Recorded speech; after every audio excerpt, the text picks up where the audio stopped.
On their 20th wedding anniversary, in front of friends and family, her husband smugly announced that he wanted a younger woman and demanded she leave the apartment the next day, forgetting it was actually hers. His mother watched proudly, believing her son had finally put his wife in her place. But then, with grace and quiet power, she rose from her seat, took the microphone and said, "That's perfect, because tomorrow I'm selling my apartment, the one you've been living in rent-free for 20 years, and moving on with someone who actually knows what love and loyalty mean." The room fell silent as her husband's pride crumbled and his mother's smirk vanished. "Hi, my beautiful family. Welcome back to Mr. Peter Stories. May the Almighty surround your life with blessings that never fade and love that never ends. May your hearts stay calm in every storm, your homes be filled with laughter, and your spirit shine brighter than the dawn. May every woman rise in grace and power, every man walk with humility and courage, and every child carry a light that warms every soul they meet. I pray that peace follows you wherever you go, that healing touches every wound, and that success greets you in every effort. May you never feel alone, for God's love will always hold you close, and my prayers will always rise for you, my family. If your heart is true, like the video. If your love is real, write, "I am with Mr. Peter." The chandelier crystals catch the light like frozen tears, and Nosa Edward has no idea she's about to become a ghost in her own life. The ballroom glows with warmth, 200 candles flickering against gold-papered walls, champagne flowing like promises, laughter rising and falling like waves. Nosa's dress is the color of fresh cream, expensive silk that whispers against her skin. The pearl necklace Rich gave her this morning sits heavy against her throat, the card still tucked in her clutch, "To my forever." She stands beside her husband, watching their daughter Tamsin glow at the microphone. The girl is radiant in emerald green, her father's eyes but her mother's grace. "My parents taught me what real love looks like," Tamsin says, her voice clear and strong. "They taught me that marriage isn't just romance, it's partnership, sacrifice, choosing each other every single day. When I find love, I want exactly what they have." The crowd applauds. Nosa reaches for Rich's hand, and he squeezes back, his thumb tracing circles on her palm, the way he's done for 2 decades. She thinks, "We made it. 20 years and we're still standing, still solid, still us." Their son Brody takes the microphone next. He's tall like his father, commanding the room with easy confidence. "My dad showed me how to treat women with respect, how to be a man of integrity, how to keep your word even when it's hard." His voice cracks slightly. "Mom, Dad, you're my heroes. Thank you for showing me what forever looks like." Nosa's eyes burn with happy tears. Rich pulls her close, kisses her temple. "We did good," he whispers against her skin. "We did," she agrees. The speeches end. Dinner is cleared. The dance floor opens, and Nosa moves through the crowd, accepting congratulations, hugging old friends, laughing with her sister Adeyemi, who flew in from across the country. "You look happy," Adeyemi says, studying her face. "I am happy," Nosa replies, and it's true. After 20 years, she still loves this man. Still wants him, still chooses him. "Good," Adeyemi says, but something in her voice sounds strange, tight, before Nosa can ask. Rich is there, guiding her to the center of the room. "Speech time," he announces, and someone hands him a microphone. The crowd quiets. Faces turn toward them, expectant and warm. Rich raises his champagne glass, and Nosa raises hers. Preparing for the toast they rehearsed. Something sweet about growing old together. About love deepening with time. Rich clears his throat, smiles, and then his words slice through the air like a blade through silk. 20 years is enough. Nosa doesn't understand. She's still smiling, still holding her glass, still thinking this is part of some joke she doesn't yet understand. "I want someone younger," Rich continues, his voice steady and clear. "Get out of the apartment tomorrow." The glass slips from her hand. It shatters against the marble floor, champagne and blood mixing together because a shard has sliced her palm open, but she doesn't feel pain. She doesn't feel anything except a strange, floating sensation, like her soul is separating from her body. The room erupts in gasps and confused murmurs. Someone screams. But Nosa can't look away from Rich's face because he's not joking. His expression is calm, resolved. This isn't a mistake. This isn't temporary insanity. This is planned. Her eyes find his mother across the room. Imagine the woman Nosa bathed during chemotherapy when cancer ravaged her body. The woman Nosa fed through nausea, whose bedpans Nosa emptied, whose tears Nosa wiped away during the darkest nights. The woman Nosa loved like her own mother. Imogene is smiling, not sympathetic, not shocked. Smiling with satisfaction, with triumph, like she's watching something she's waited years to see. Movement catches Nosa's attention. A young woman stands from a back table, blonde, barely more than a girl, wearing a dress cut too low, and a bracelet that makes Nosa's vision blur because she recognizes it. Her grandmother's bracelet, the one that went missing from her jewelry box months ago. The girl looks terrified now, her face draining of color, but she's wearing the bracelet, and that means... Nosa's knees nearly buckle. She steadies herself against a nearby table, her bleeding hand leaving marks on the white tablecloth. But the worst betrayal is still coming. She finds her son in the crowd, Brody, her baby boy, the child she carried, birthed, nursed, raised, the young man who just called his father a man of integrity. His face shows no shock, no surprise, just guilt, raw terrible guilt. Brody? Her voice sounds broken even to her own ears. Brody, did you... I'm sorry. The words tumble from his mouth. Mom, I'm sorry, I'm so sorry. You knew. She can barely form the words. You knew. Lardy, he made me promise. Brody is backing away, shaking his head like he's trying to shake off his own skin. He said it would kill you if you found out. He said I was protecting you. I didn't know what to do. A sound cuts through everything else, inhuman, a scream that's more animal than human, high-pitched and agonized. Tamsin. The girl collapses, her body hitting the floor hard. Her chest heaves, gasping for air that won't come. Her hands claw at her throat, her face turning red, then purple. She's hyperventilating. Someone shouts. People rush toward her, but Nosa gets there first, dropping to her knees, gathering her daughter in her arms. Breathe, baby. Breathe with me. In and out. In and out. But Tamsin can't breathe. She's choking on air, choking on betrayal, drowning in the wreckage of everything she believed. I found them. The words explode from Tamsin's mouth between gasps. 3 months ago. In my room, in my bed. Her eyes are wild, unseeing. I came home early and they were... She vomits. Right there on the ballroom floor, her body rejecting everything, the food, the lies, the image burned into her brain. Paramedics appear. Someone must have called them. They try to take Tamsin, but she clings to Nosa, her fingernails digging into her mother's arms. Don't leave me, Tamsin sobs. Mama, don't leave me. Never, Nosa promises, though the word tastes like ash. Never, baby. She looks up, finds Rich standing where she left him, the microphone dangling from his hand. He's staring at Tamsin with something that might be regret, might be horror, might be the first crack in whatever dark thing possessed him to do this. But Nosa feels something else rising in her chest, something cold and sharp and clarifying.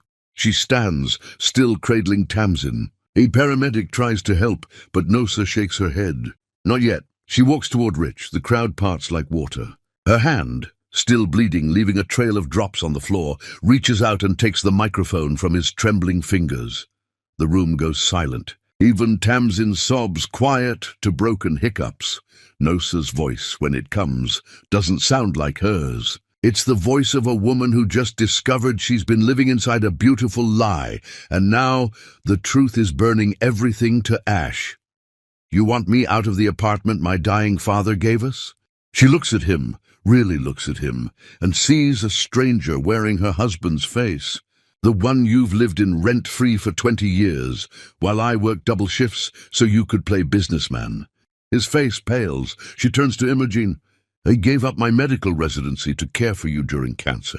I emptied your bedpans. I held your hand during chemotherapy. I bathed you when you were too weak to stand. And you're smiling? Imogen's smile falters. The young woman, the girl really, because she can't be much older than Brody, goes white. You said you were divorced. Her voice shakes. You said she died. You said she died in a car accident 5 years ago. The room explodes again. More gasps, more shock. Because he didn't just betray Nosa, he built an entire false reality for this girl, made her complicit in destruction she didn't even know she was causing. I didn't know, the girl whispers, tears streaming down her face. I swear I didn't know. Nosa's sister Adeyemi stands, her face twisted with vindicated rage. He asked me 18 months ago to talk sense into you, said you needed to be more adventurous, more exciting. When I warned you, everyone said I was bitter, jealous, a troublemaker trying to ruin a good marriage. The words hit like physical blows. 18 months. He's been planning this for 18 months while Nosa worked, raised their children, took care of his mother, believed in their forever. Nosa looks at her children. Brody is weeping, his shoulders shaking. And Tamsin is staring at her father like he's something monstrous that crawled out from under her bed. She looks at Rich, sees him clearly for the first time in 20 years. You want passion? Her voice cuts through the chaos. You just murdered the only people who truly loved you unconditionally. Our children will carry this trauma forever. Every woman you meet from this day forward will count down the days until you trade her in for someone younger. You'll die alone, Rich, completely alone. And in those final moments, you'll finally understand what you destroyed tonight. She hands the microphone to someone, she doesn't even know who, and gathers her children. Blood from her hand stains their clothes, but none of them care. The walk to the door is endless. But with each step, Nosa hears it. Applause. Starting with one person, then another, then cascading through the room like thunder. 200 guests rising to their feet, not for Rich and his announcement, not for the spectacle of betrayal, for her, for the woman walking out of her own anniversary party with her head high and her children in her arms, leaving her husband standing alone with his mother in a silent ballroom, his face finally crumbling as reality crashes down. Too late. Always too late. The door closes behind them, and Nosa allows herself one moment, just one, to break. She sinks against the hallway wall, her children pressed against her, and weeps for the death of 20 years, for the murder of forever, for the beautiful lie that just shattered into pieces too small to ever put back together. Chapter 2. The Microphone. The apartment feels like a mausoleum where Nosa buries a different part of herself each day. First hope, then dignity, finally the belief that love was ever real. Morning light streams through windows that used to mean something. Nosa stands in the kitchen holding coffee she can't taste, staring at the table where they ate breakfast as a family just yesterday. The chair where Rich sat is empty. Will always be empty now. Tamsin hasn't left her room in 3 days. Brody sleeps on the couch, unable to face his own bedroom because the walls heard him keep his father's secret. The apartment breathes with grief so thick Nosa can barely move through it. Her phone won't stop ringing. Friends, family, people from the party. The video has spread. Someone recorded everything, shared it online. Strangers send messages calling Rich every terrible name, while others dissect Nosa's marriage, wondering what she did wrong, how she didn't see it coming. Maybe if she'd been more attentive, one comment reads. Men don't cheat when they're happy at home. Nosa deletes the app, smashes her phone against the counter, watches it break, and feels nothing. Adeyemi arrives with groceries, lets herself in with the spare key Nosa gave her years ago, takes one look at her sister, and pulls her into an embrace that breaks something loose in Nosa's chest. I should have tried harder, Adeyemi says. When he approached me, I should have. You tried. I didn't believe you. Nosa's voice sounds hollow. I chose him over you. I chose the lie, because he was convincing. Because he's a liar who's been doing this his entire life. The words hang between them. Nosa pulls back. What do you mean his entire life? Adeyemi hesitates, then reaches into her purse and pulls out a folder. I hired someone. After the party, I needed to know if... She hands over the folder. Read it. Inside are printouts, court documents, divorce records. A woman named Temperance, who was married to Rich before Nosa, divorced after he emptied their joint account and ran off with someone younger. Another woman named Jessamine. Same pattern, same lies, same destruction. How many? Nosa whispers. At least 3 before you, maybe more. Nosa's knees give out. She sinks into a chair.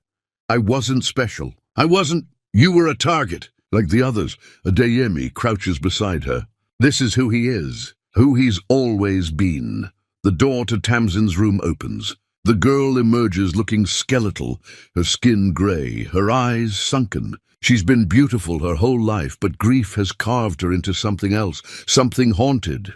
I can't eat, Tamsin says. Every time I try, I see them. In my room, in my bed, where I sleep. Nosa opens her arms, and Tamsin collapses into them. This child who's too old to be held like this, but too young to survive what she's witnessed.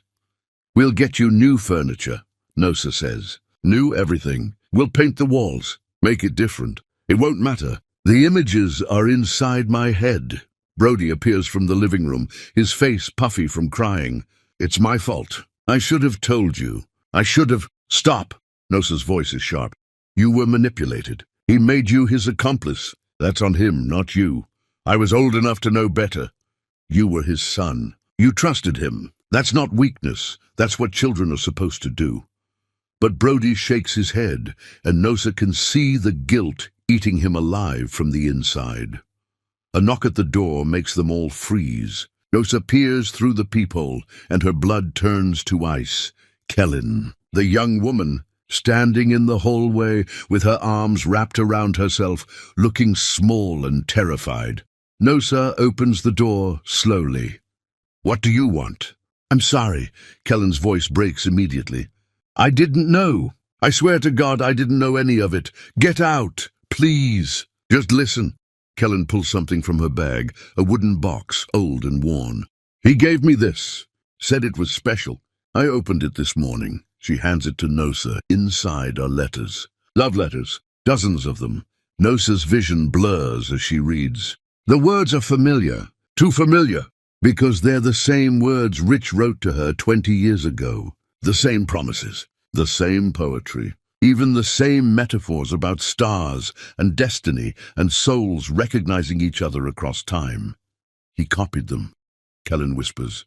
Every single one. Word for word.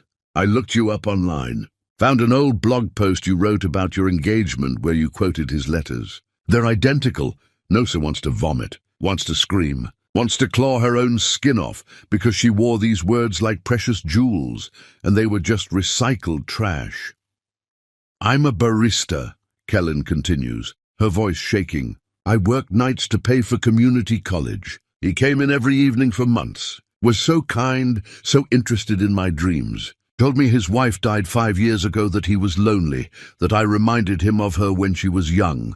Made me feel special, like I was saving him from grief. You're his victim too, Adeyemi says quietly. I helped destroy your family. Kellen looks at Tamsin, who's staring at her with hollow eyes. I was in your bed, your sanctuary.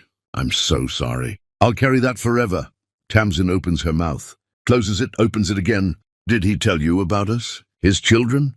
He said you were grown and moved away, that you barely spoke to him anymore. I'm 16. My brother is 19. We lived here. We were... Tamsin's voice breaks. We were here the whole time. Kellen sways like she might faint. Nosa catches her, guides her to the couch. This girl is barely older than Brody, barely more than a child herself. He's a predator, Adeyemi says. He finds vulnerable women and destroys them. You're just the latest. I thought he loved me, Kellen whispers. So did I, Nosa replies. They sit in silence, these women united by the wreckage of one man's selfishness. Finally, Kellen stands. I'll testify. If you need anything for court, divorce, custody, anything, I'll tell them everything. What he told me, how he manipulated me, all of it. Thank you. Kellen pauses at the door. For what it's worth, he talked about you all the time. Said you were brilliant, beautiful, the best person he'd ever known. I think part of him really did love you. That makes it worse, Nosa says softly. Because if he loved me and still did this, then love doesn't mean anything at all. After Kellen leaves, Brody disappears into the bathroom. Nosa hears him vomiting, then the sound of his fist hitting the wall. Once, twice, again and again, until Nosa rushes in and finds him standing over the sink, his knuckles bloody and torn. He kept a journal, Brody says, staring at his reflection. I found it in his desk when I went to get my birth certificate for college enrollment. Read one page before I couldn't stomach anymore. What did it say? That you were getting older. That he needed to start looking. That the apartment would be his in the divorce, because your father put both our names on the deed. Brody's voice drops to a whisper. He was planning this for years. Turned me into his accomplice. Made me think keeping the secret was protecting you, when really he was just making sure he had time to secure everything before the bomb dropped. Nosa pulls him close. This son who's drowning in guilt that isn't his to carry. We're going to survive this, all of us, together. But she's lying. She doesn't know if survival is possible. Doesn't know if any of them will ever be whole again. That night, she wakes to strange sounds from Tamsin's room. Finds her daughter scrubbing the floor with bleach, her hands raw and bleeding, her face wet with tears. I have to make it clean, Tamsin sobs. I have to get the stain out. Baby, there's no stain. The floor is clean. No! Tamsin scrubs harder. I can still see them. Right here. I can see everything. Why can't I make it stop? Nosa kneels beside her daughter, takes the scrub brush gently from her bleeding hands. It's not on the floor. It's in your head. And we're going to get you help. Real help. What if nothing helps? What if I carry this forever? No? Then we'll carry it together. But as Nosa holds her sobbing daughter, she looks toward the bathroom where she can hear Brody retching again, and she thinks, how do we survive this? How does anyone survive the systematic destruction of everything they believed was real? Her phone buzzes, a new one, a day Emmy bought her. A text from a number she doesn't recognize. This is Temperance. Kellen gave me your number. I'm the first wife. Can we talk? There are things you need to know about the money. Nosa's blood runs cold. She calls the number. Temperance's voice is older, weathered by pain. He stole from me too. Everything my parents left me. Everything I'd saved. The apartment your father gave you, I checked the deed very carefully. Rich has a pattern of forging signatures, transferring assets. By the time my divorce was final, I had nothing. My father made me promise the apartment would stay in my name only. Check anyway. Trust me. Nosa pulls out the deed the next morning. Her father's lawyer had been meticulous, her name alone, with a clause stating it could never be sold or transferred without written consent witnessed by 3 parties. But clipped to the back is something that makes her vision swim. A transfer document, dated 3 months ago. Her signature at the bottom, except she never signed it.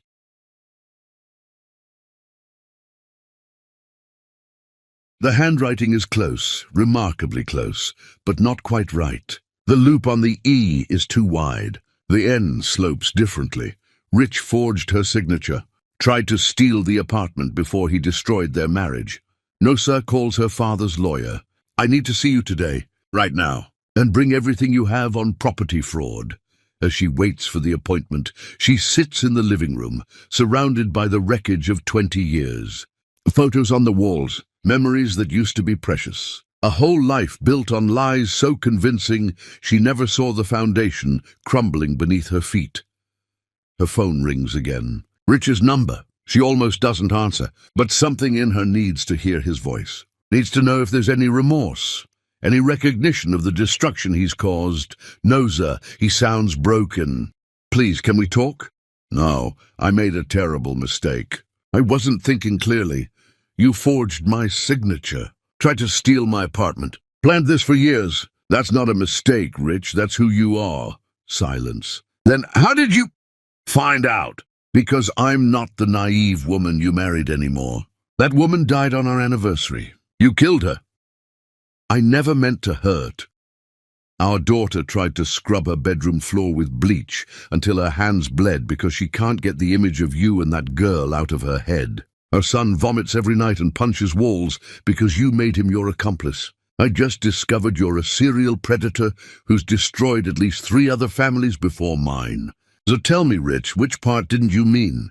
She hangs up. Blocks his number, sits in the silence of her ruined life and makes a decision. She's not going to be a victim. She's going to be a survivor. And if that means clawing her way back to herself through blood and broken glass, then that's exactly what she'll do. Because her children are watching. And she needs to show them that even when someone destroys you completely, you can rebuild, different, scarred, but still standing. Still breathing. Still here. Chapter 3. The Unraveling. 3 months crawl by like wounded animals, each day bleeding into the next, with no distinction between sunrise and sunset. And Tamsin Edward Foley has stopped believing her body belongs to her.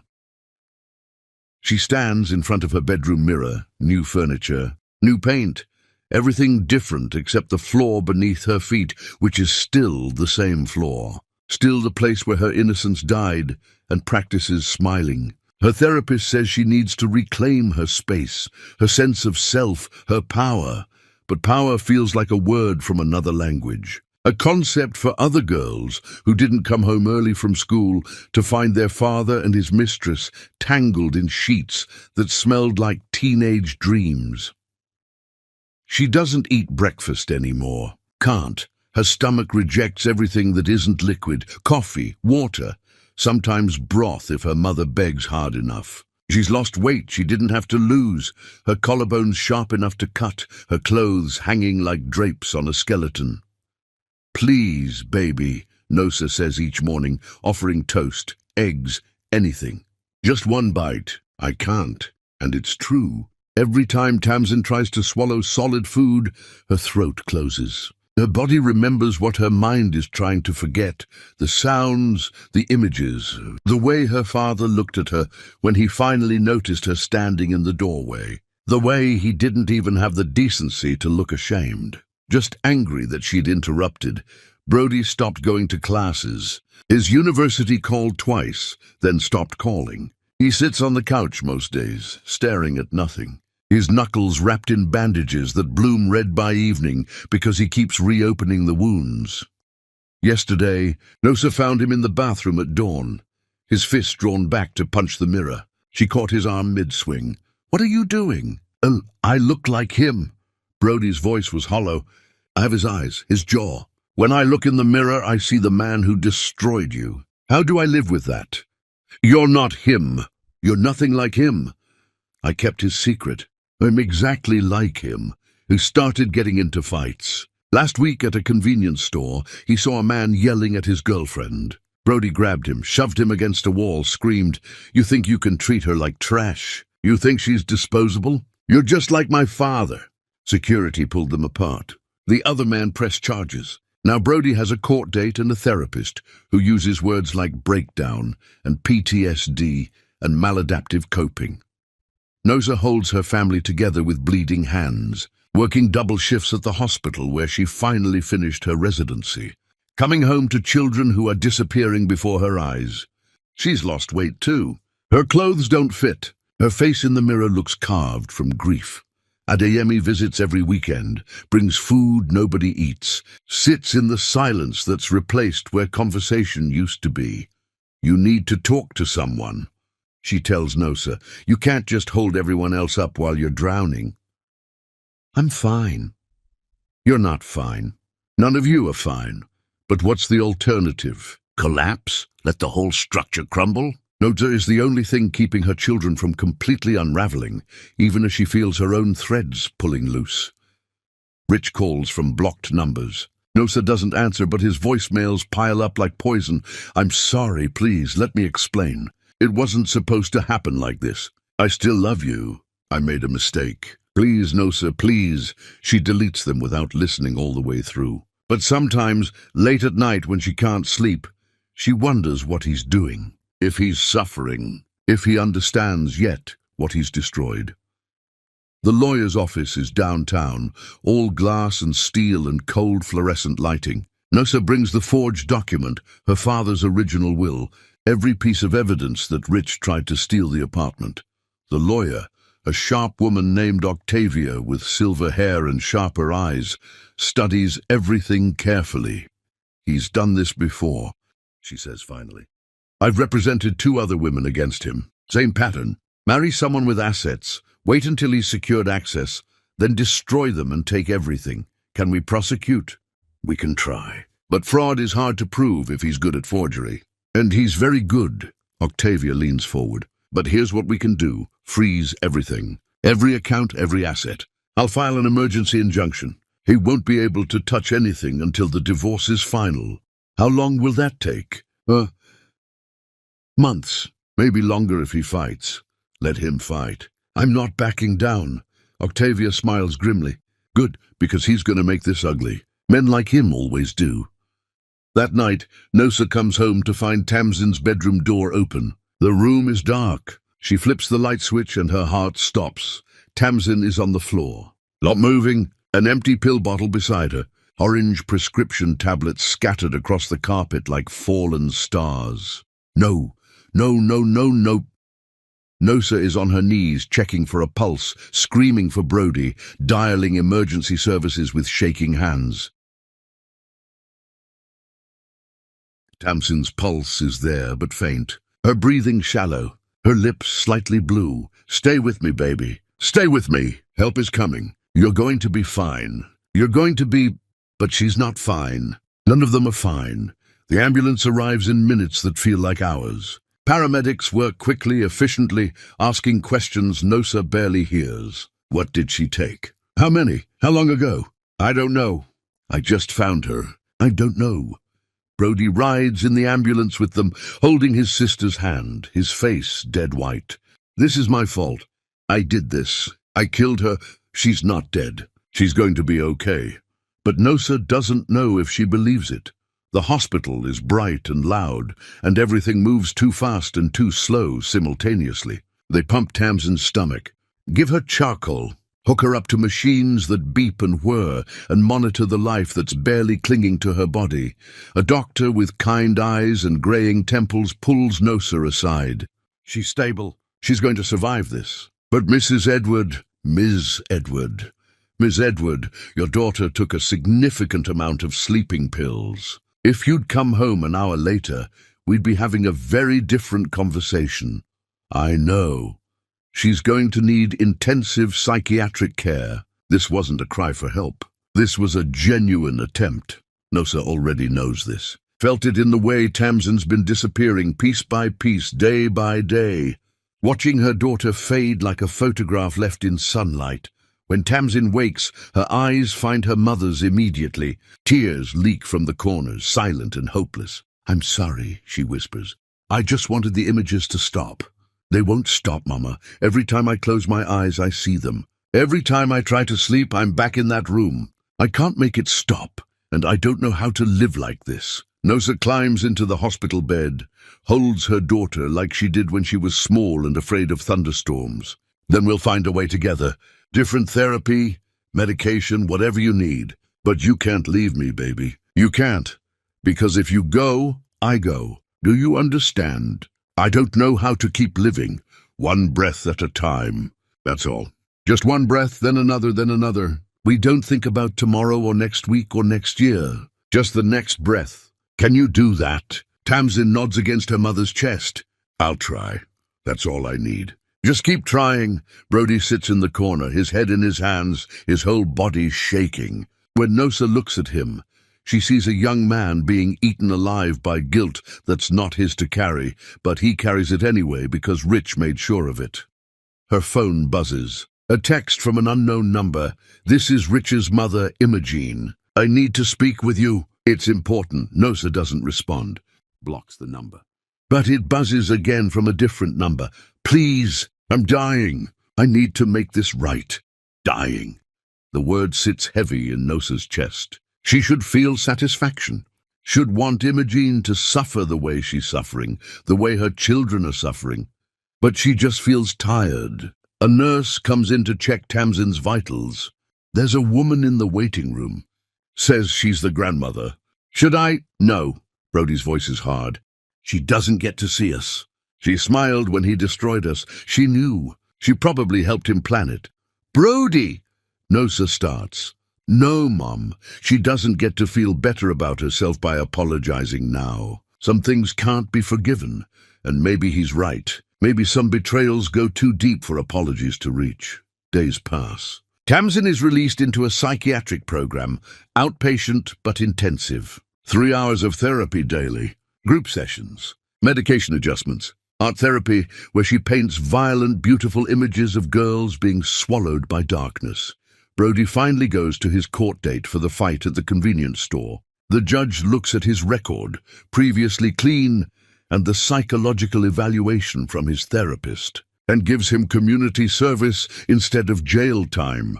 You're clearly struggling, the judge says. But you can't use your pain as an excuse to hurt others. Get help, real help, before you destroy yourself and everyone around you. Brody nods, accepts the sentence, walks out of the courthouse, and immediately gets into another fight with a man who catcalls a woman on the street. This time, he ends up in the hospital with a broken jaw. The other man's friends didn't fight fair. Nosa sits beside his hospital bed, watching her son's swollen face, and something in her finally breaks. Not into pieces, into something harder, something diamond-sharp and unbreakable. Enough, she says. Both of you. This ends now. Mom, no, listen to me. What your father did was evil. It was calculated and cruel and unforgivable. But if we let it destroy us, then he wins. If we disappear into our pain, if we stop existing as human beings, then he gets exactly what he wanted, to erase us so completely that we can't even fight back. How do we fight? Tamsin's voice is small, broken. By surviving, by rebuilding, by refusing to let him have any more of our lives than he's already taken. Nosa takes each of their hands. I'm not saying forgive him.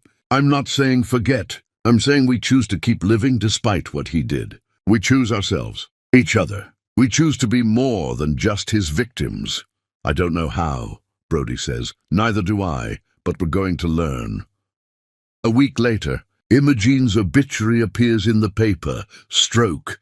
Died at home. Survived by one son, 2 grandchildren, and a former daughter-in-law who refuses to attend the funeral.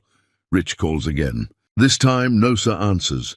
My mother is dead, he says, and his voice is hollow. She died alone. Her last words were, tell them I'm sorry. Then she got off easy.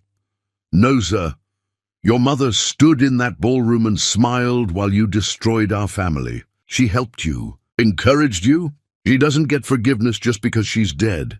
Please, I need. You need. Nosa laughs, and the sound is bitter as poison.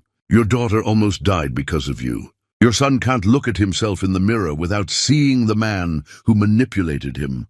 I discovered you're a serial predator who's destroyed multiple families.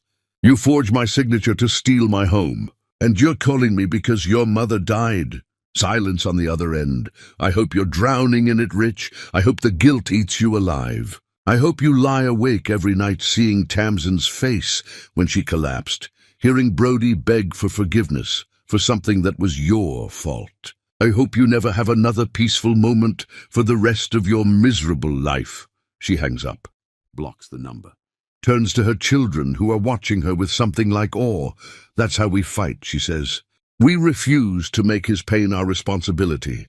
We refuse to carry his guilt. We survive, and we do it without him. Tamsin nods slowly. Brody's jaw is still wired shut, but he squeezes his mother's hand.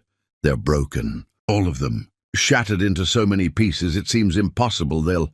ever be whole again, but they're still breathing, still here, still fighting, and maybe that's enough for now.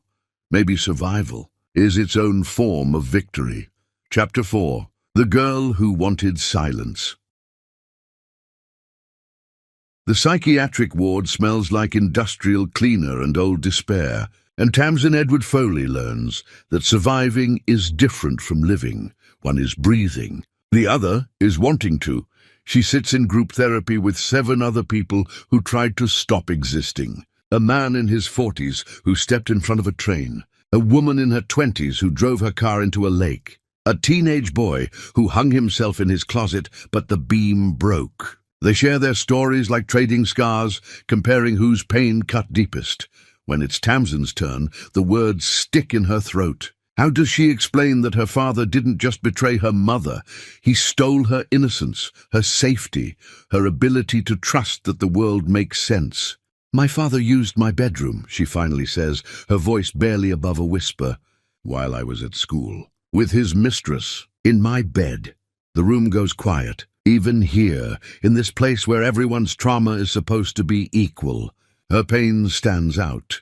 The therapist, a woman named Dr. Larkin with grey streaks in her black hair and eyes that have seen too much, leans forward. "You came home early." "I was sick, fever, I just wanted to sleep." Tamsin's hands twist in her lap. "I heard sounds from my room, opened the door, and there they were." "What did you do?" "Nothing. I just stood there frozen until my father saw me." And the look on his face, her voice cracks. He wasn't ashamed. He was annoyed, like I'd interrupted something important. "How long ago was this?" "The first time. Months before he destroyed everything publicly. I told myself I imagined it, that it couldn't be real, that my father wouldn't—" She's crying now, the tears coming fast and hot. "But it was real, and I let him gaslight me into thinking I was crazy." Dr. Larkin's voice is gentle. "You were a child protecting herself the only way she knew how, by denying what was too terrible to accept. But Tamsin doesn't feel like that's protection. Feels like cowardice, like she failed everyone by not speaking up sooner." After group, she has individual sessions where Dr. Larkin makes her describe the images in detail.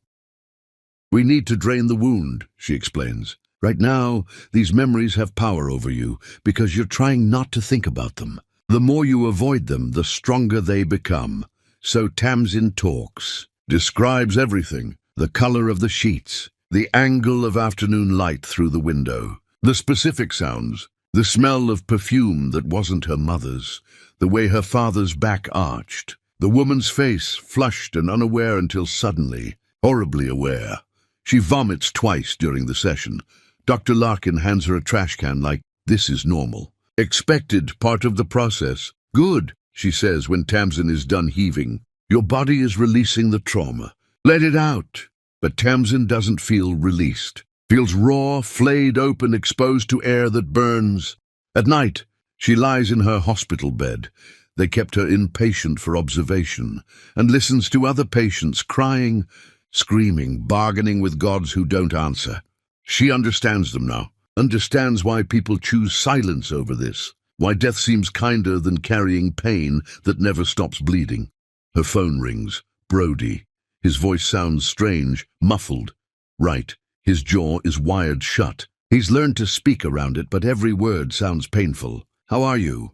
he asks. "Alive, you?" "The same." They're quiet.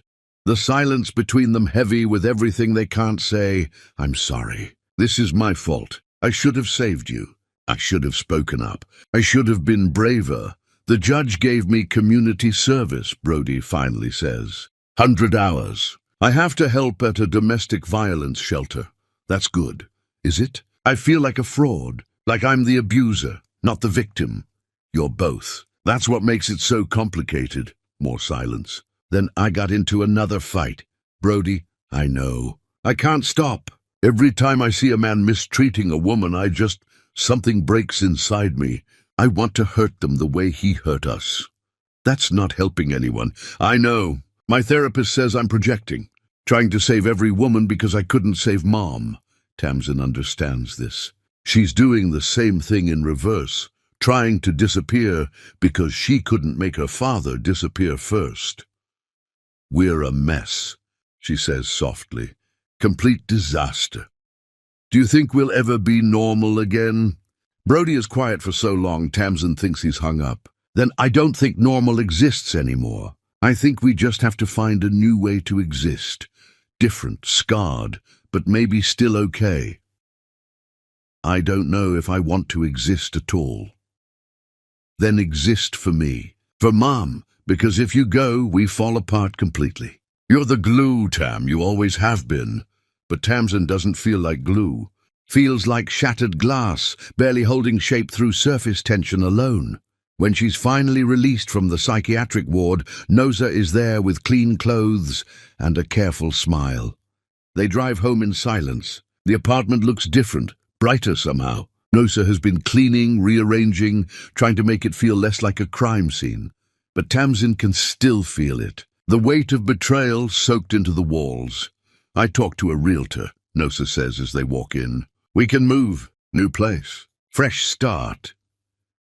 "You love this apartment.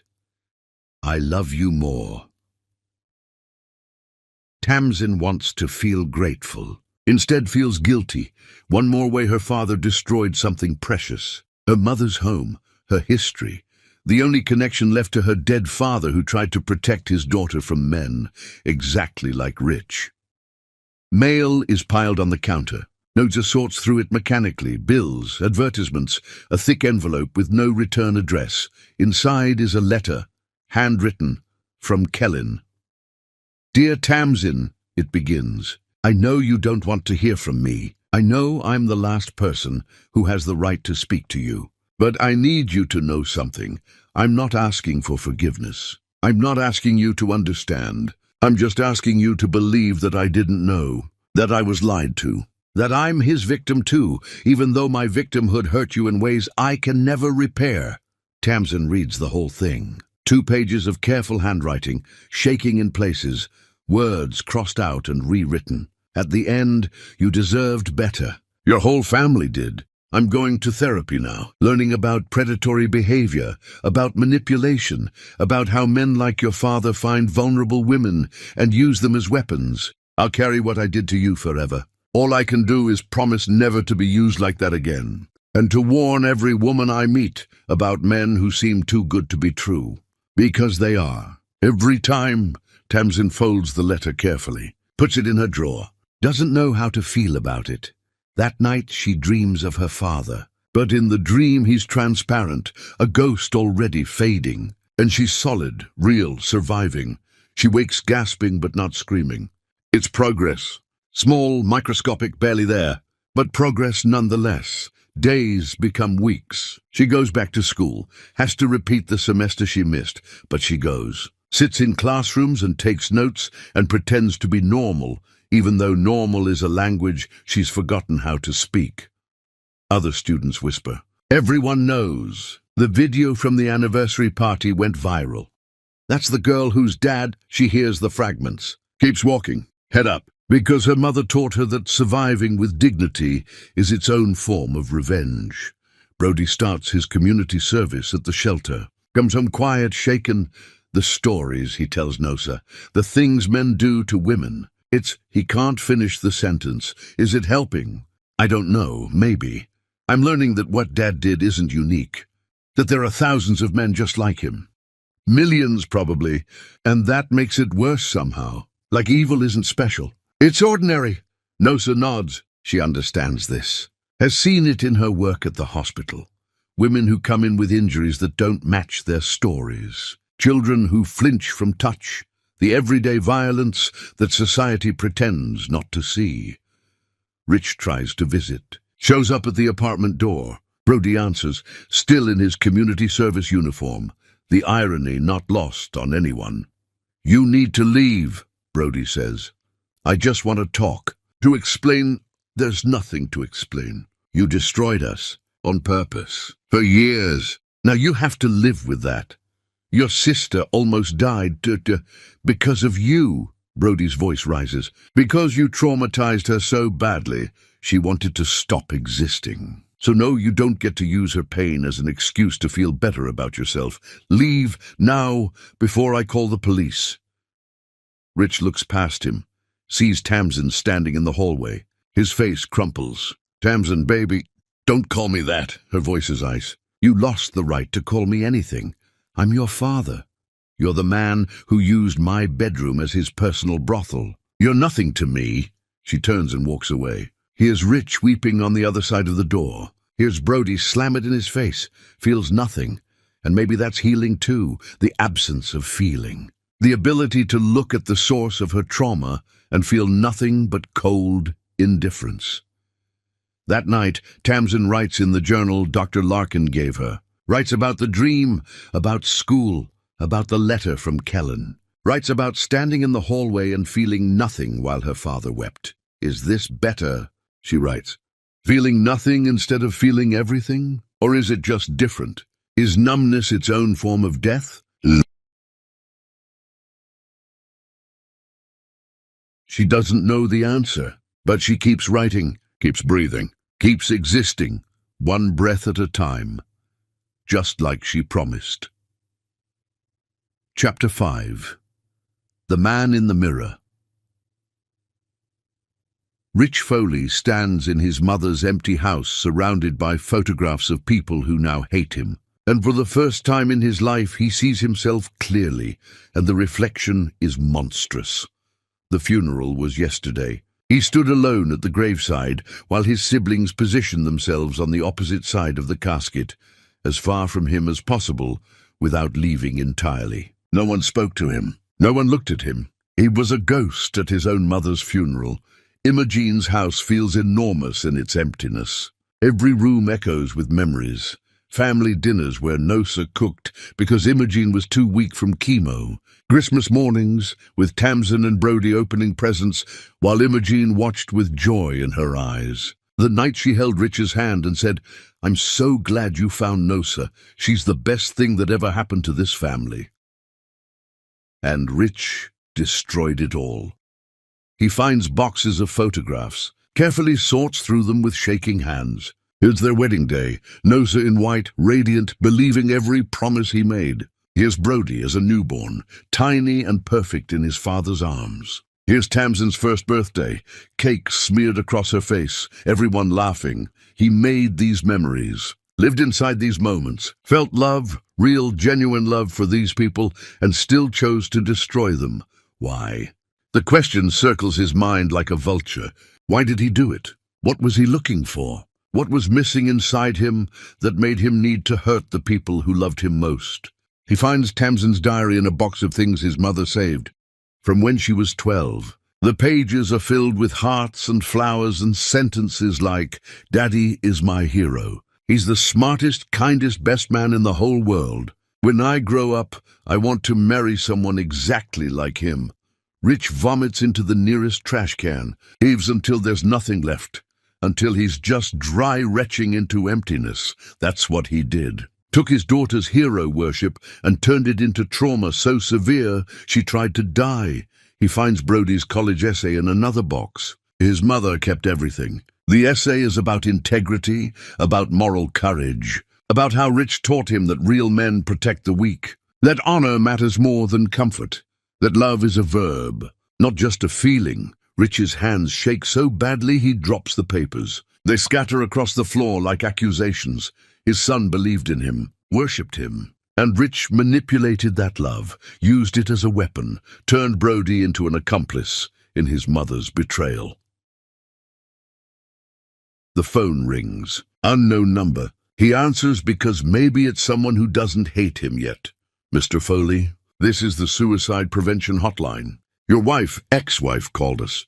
She's concerned you might be a danger to yourself." Nosa called them. Even now, even after everything, she's trying to keep him alive. The realization breaks something inside him. He's been telling himself she's cruel, vindictive, unreasonable. But she's not. She's protecting him from himself, even while he destroyed her. His voice cracks. "I don't know. Maybe I am. Can you tell me where you are?" He gives the address. 20 minutes later, paramedics arrive with a crisis counselor. They sit with him for hours, asking questions, assessing risk, finally giving him a number for a therapist who specializes in abusive partners. "You need to understand something," the counselor says. "Whatever you're feeling right now, it's not about seeking sympathy. It's about truly confronting what you did. And that work is going to be harder than anything you've ever done." Rich calls the therapist the next morning. A woman named Solitude, with a voice like gravel and no patience for excuses. "Why are you calling me?"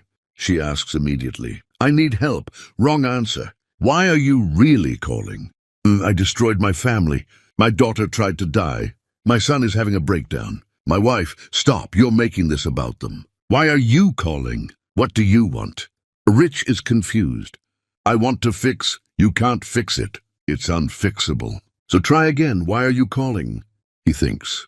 Really thinks. "Because I'm a monster and I don't know how I became one." "Better. Now we can start." The first session is brutal. Solitude doesn't let him deflect, doesn't accept excuses, doesn't allow him to paint himself as a victim of circumstances. "You weren't drunk. You weren't insane. You weren't having a midlife crisis," she says. "You made calculated choices over years. You manipulated everyone around you. You forged documents. You used your own son as an accomplice. You traumatized your daughter in her sanctuary. These weren't mistakes. This is who you are." "I didn't mean..." "Don't." Her voice is sharp. "Don't say you didn't mean to.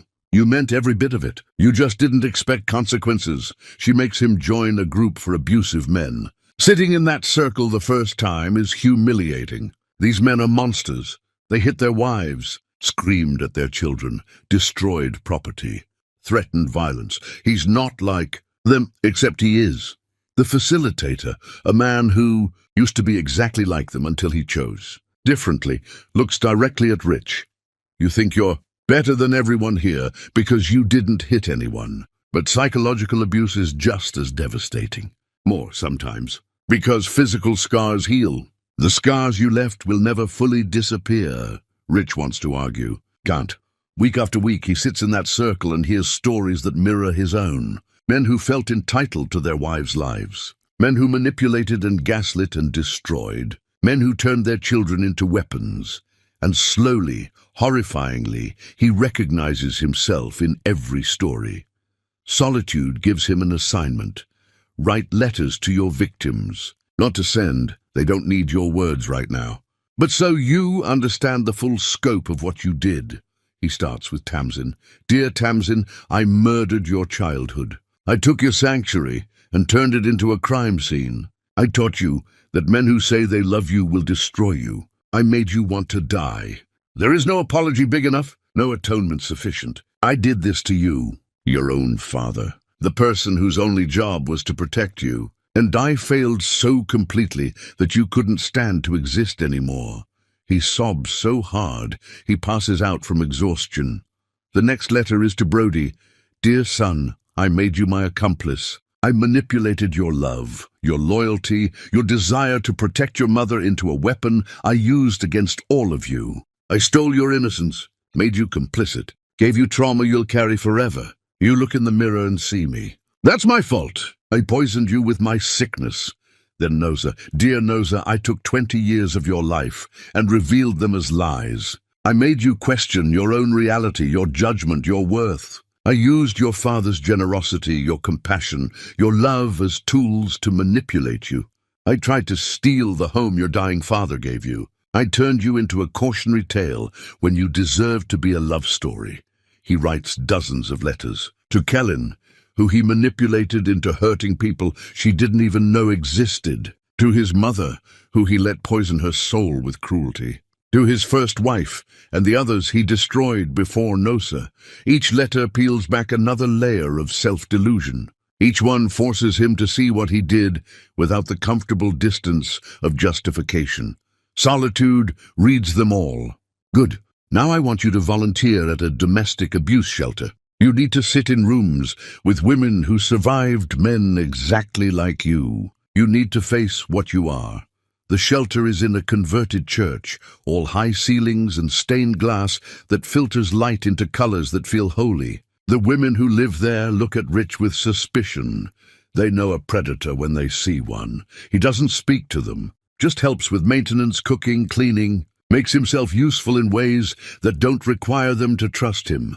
But he listens. Here's their stories. A woman whose husband broke her arm for burning dinner. A woman whose boyfriend tracked her phone, isolated her from friends, made her believe she was worthless. A woman who stayed with her husband for 20 years, thinking he loved her, only to discover he'd been cheating the entire time, that she was just a cover for his real life.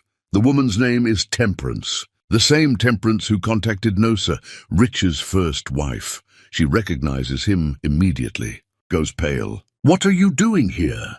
"I volunteer here. Part of my therapy." "Therapy?" She laughs bitterly. "What, you think a few months of talking will fix what you are?" "And no, I don't think I can be fixed." The honesty surprises her. "Then why bother?" "Because I need to understand what I am, and I need to make sure no one else becomes me." They stand in tense silence. Finally, Temperance says, "I'm going to be watching you. If you're performing, if this is some kind of manipulation to get back to Nosa and the kids, I'll destroy you." "Good. Someone should." Weeks turn to months. Rich sells his car, moves into a tiny studio apartment, works 3 jobs. Every extra dollar goes to abuse survivor organizations. He's not trying to buy redemption. He knows it's not for sale. He's just trying to stop drowning in his own guilt. He starts speaking at high schools. The guidance counselor warns him, "These kids will eat you alive." Good. He stands in front of teenagers with their whole lives ahead of them and says, "I destroyed my family, publicly humiliated my wife at our anniversary party, made my son my accomplice in betraying his mother, traumatized my daughter so severely she tried to die. I'm not here for sympathy. I'm not here for redemption. I'm here so you don't become me." A girl raises her hand. "If you knew you were hurting them, why did you keep doing it?" "Because I loved myself more than I loved them. Because I felt entitled to their pain. Because somewhere along the way, I started seeing them as obstacles to my happiness instead of people with their own inherent worth." Do you think people can change? I think people can become different. Whether that's change or just better performance, I don't know yet. Ask me in 5 years. He posts videos online. Raw, unfiltered confessions. Not seeking forgiveness, warning others. The comments are brutal. "You deserve to suffer forever. I hope your kids never forgive you. You're scum." He agrees with every comment. Doesn't delete any of them. This is his punishment, to be known as the monster he is. One night, he's at the shelter washing dishes when Adeyemi walks in, Nosa's sister. She freezes when she sees him. "What are you doing here?" "Volunteering. Have been for months." She studies him carefully. "I'm going to watch you. If you're faking this, if you hurt anyone here..." "I'm not faking, but watch anyway. Everyone should." She does watch. Comes every week for shelter duties. Keeps Rich in her peripheral vision. Watches him counsel young men about respecting women. Watches him clean bathrooms and cook meals and never ask for recognition. Watches him sit with his own pain without demanding comfort. After a year, she approaches him. "You're different." "I'm trying to be. That doesn't erase what you did." "I know. Why are you doing this?" "Really?" Rich is quiet for a long time. "Because if I can help one man not become me, maybe my life will have one good thing in it. Just one, that's all I'm asking for." Adeyemi nods slowly. Doesn't forgive him, doesn't trust him. But maybe, just maybe, believes he's genuinely trying. It's more than he deserves. It's everything. Chapter 6. 5 years in purgatory. The shelter smells like industrial cleaner and old despair. And Rich Foley, who once thought himself a good man, now spends his days learning he was always the monster in other people's stories. 5 years crawl by with the slow inevitability of erosion. Each day wearing him down to something unrecognizable from the man who stood in that ballroom and destroyed his family. He barely sleeps. 3, maybe 4 hours a night before the nightmares wake him. Tamsin's face pale and empty as she swallows pills. Brody's broken voice saying, "I'm just like you. Nosa's eyes when she realized 20 years were built on lies. The studio apartment where he lives now is barely large enough for a bed and a desk. No decorations, no photographs, nothing that might let him pretend he deserves comfort.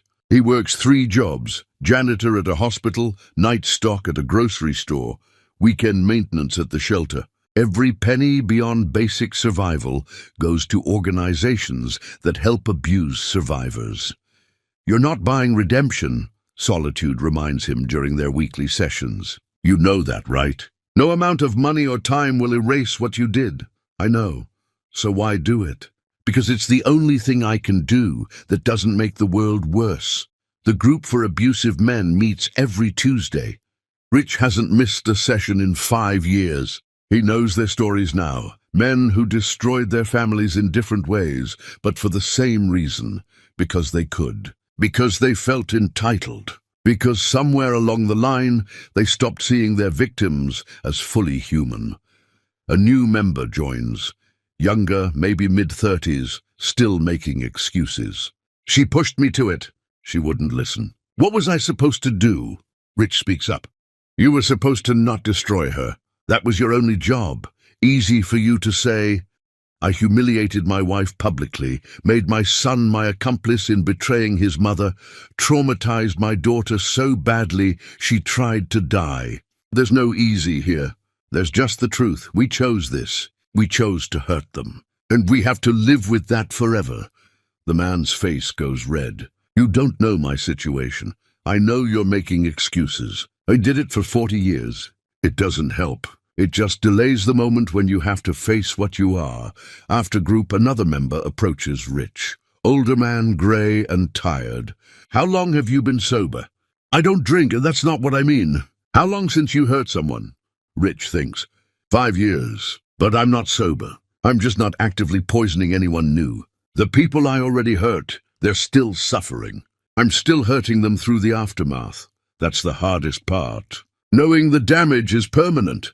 They stand in shared silence. 2 men trying to become better, while knowing better will never be good enough. At the high school where Rich speaks quarterly, a boy approaches him after the presentation. "My dad is like you. He cheated on my mom, made me keep it secret. I feel like I'm dying inside." Rich's chest tightens. "You need to tell someone. A counselor, a trusted adult. The secret is poison. But if I tell, I'll destroy our family. The secret is already destroying your family. You're just protecting your dad from consequences. And he doesn't deserve that protection." The boy starts crying. Rich wants to hug him, comfort him. Doesn't. He's lost the right to offer comfort. "Go to the counselor's office. Right now. Tell them everything. It's not your responsibility to carry this." The boy nods, wipes his face, walks away. Rich wonders if he'll actually do it. Hopes desperately that he will. The videos Rich posts online have become a strange sort of archive. People share them in divorce support groups, show them to teenagers learning about healthy relationships, use them as examples of what manipulation looks like. He never expected this, didn't make them for any purpose beyond confession. One comment appears on every video. "This is my ex-husband." Word for word. "Thank you for helping me see I wasn't crazy." The comments are from different people, different stories, but the same essential pain.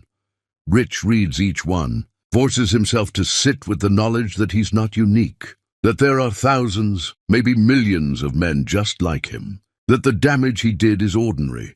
Somehow that's worse. Temperance still volunteers at the shelter.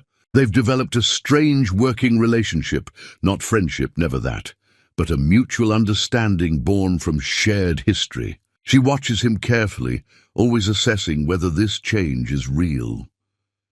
"You helped someone today," she says one evening. Young woman, new arrival, too scared to eat. Rich made her soup, left it outside her door with a note. "No pressure. Just here if you need it, and that's the job." "No, the job is maintenance. Helping is optional." She studies his face. "You're different from the man I married." "I'm trying to be." "Trying isn't the same as succeeding." "I know. But it's all I have." She nods slowly. "Keep trying. Some days that's enough." Adeyemi continues watching him. Months turn to years, and she sees him counsel young fathers at the shelter. Your child isn't your property. Your partner isn't your servant. Love means putting their needs on equal footing with yours. Not above, not below. Equal. She sees him break up a fight in the parking lot. Two men arguing, one about to throw a punch. Rich steps between them. Takes the hit meant for someone else. Doesn't fight back. Just says, walk away. Choose different. Don't be like me. She sees him on his birthday, alone in the common room. No celebration, no acknowledgement. Just another day of trying to be less terrible than he was yesterday. Finally, she approaches him. You're genuinely different. Maybe, or maybe I'm just better at hiding what I am. No, I'd see it. I've been watching for 5 years. Why tell me this? But because someone should acknowledge that change is possible. Not easy, not simple, but possible. She pauses. That doesn't mean forgiveness. Doesn't mean Nosa or the kids should let you back in their lives. But it means you're not the same person who destroyed them. I don't know if that matters. It matters to the next person you might have hurt. Because you're choosing not to. Rich doesn't know what to do with this. Doesn't know if one person believing he's changed means anything at all. But it's something. A crack in the darkness. Like getting through, he continues his routine. Work, therapy, group, volunteering, speaking engagements. The same loop day after day, week after week, year after year. He's 40 now, grey threading through his hair, lines carved deep in his face from grief and sleeplessness, and the weight of knowing what he is. One day, Kellen walks into the shelter. Rich hasn't seen her since the anniversary party. She's different too, older, harder, carrying her own scars. I work here now, she says without preamble. Counseling intake. Helping women recognize manipulation before it destroys them. That's good. Important work. I'm doing it because of you. Because I was your weapon. Because I hurt people I didn't even know existed. She looks at him directly. I've been in therapy for 5 years too, learning how predators operate, how they find vulnerable people and use them. I'm sorry for using you. Stop, I don't need your apology. I need you to keep doing this. She gestures around the shelter. Keep warning people. Keep showing men what they become when they choose ego over humanity. That's your apology. She walks away. Rich watches her go. This young woman he manipulated into complicity, now turning her pain into protection for others. Maybe that's the only redemption available to people like him. Not forgiveness, but the choice to stop creating new victims. He writes more letters he'll never send. Updated ones, now that he understands more about the damage he caused. Dear Tamsin, I know you're in college now. Adeyemi told me you're studying psychology, specializing in trauma. You're turning your pain into healing for others. I wish I could tell you how proud I am. But pride requires the right to have feelings about you, and I gave up that right when I destroyed your childhood. I hope you're okay. I hope you're more than okay. I hope you found a way to exist without the weight of what I did crushing you every day. Dear Brody, Adeyemi says you're engaged, that you're happy, that you've forgiven yourself for something that was never your fault. I hope that's true. I hope you've learned that you're nothing like me. That being manipulated doesn't make you a manipulator. That surviving doesn't require carrying my guilt. Build a good life. Be better than me. That shouldn't be hard. The bar is underground. Dear Nosa, I heard you finished your residency. That you're a trauma specialist now. Of course you are. You're brilliant, always were. I heard you're dating someone kind.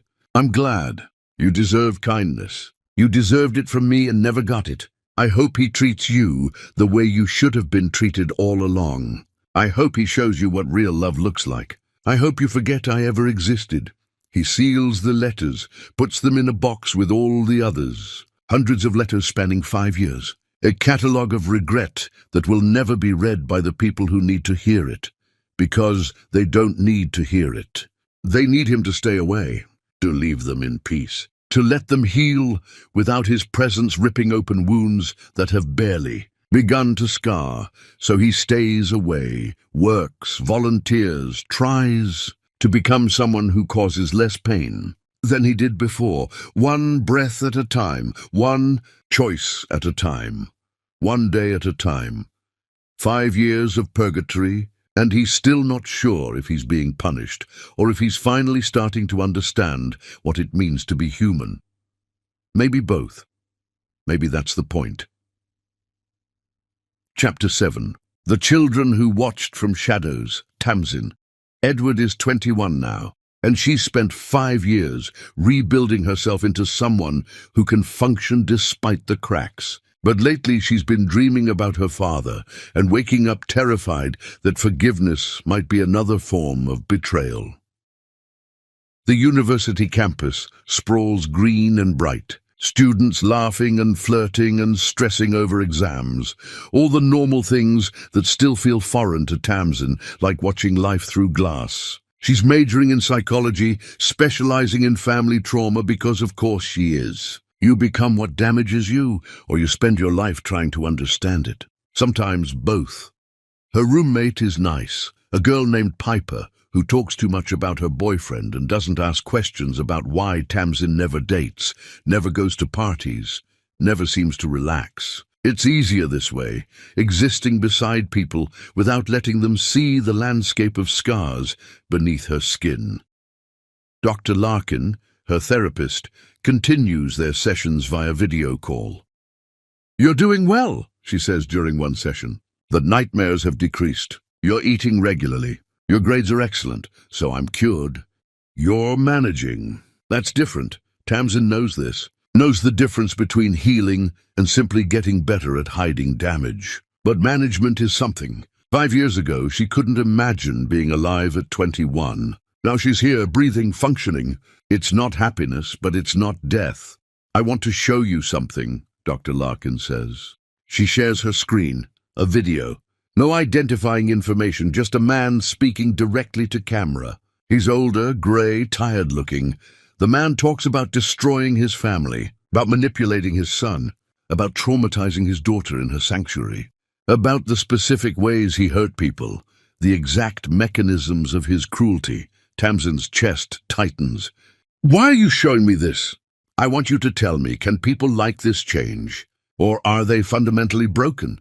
She watches the whole video. The man doesn't make excuses, doesn't ask for sympathy, doesn't suggest his victims should forgive him. He just confesses and warns others not to become him. "I don't know," Tamsin says finally. "Maybe people can change, but does it matter if they do? The damage is still permanent." That's a fair answer.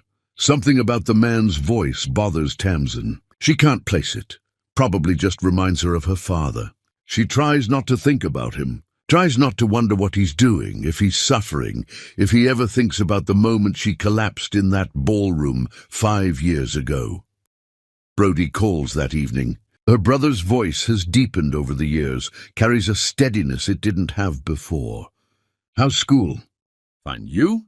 "Good. Graduate program is intense, but good." He pauses. "Esme and I set a date. For the wedding."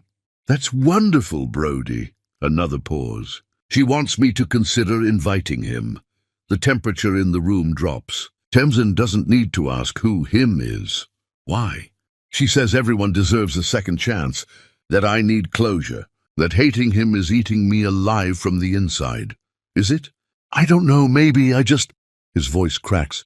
"What if I invite him and he shows up exactly the same? Still manipulative, still selfish, still the same monster? Then we'll deal with it.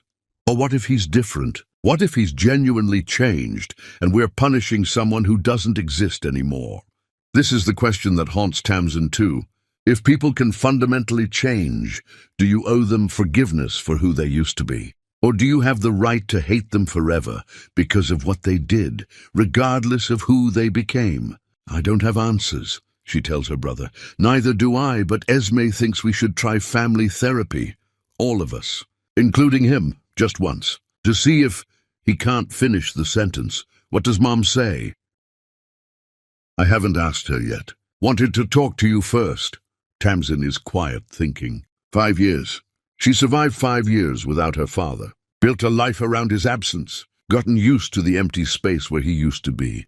But does surviving mean accepting that space as permanent? Or does it mean being brave enough to risk everything again by letting him back in, even just a little? If we do this, she says slowly, it has to be on our terms, our conditions. He doesn't get to waltz back in like nothing happened.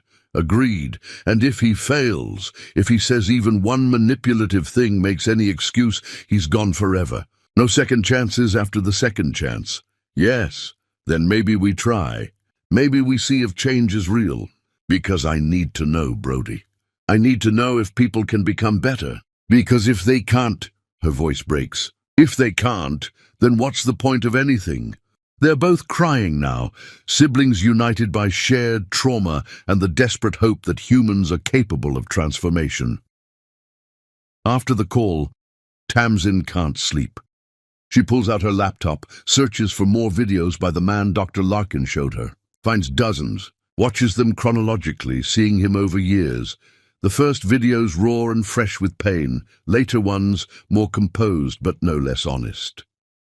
In one video he mentions his daughter is in college now, studying psychology, turning her pain into healing.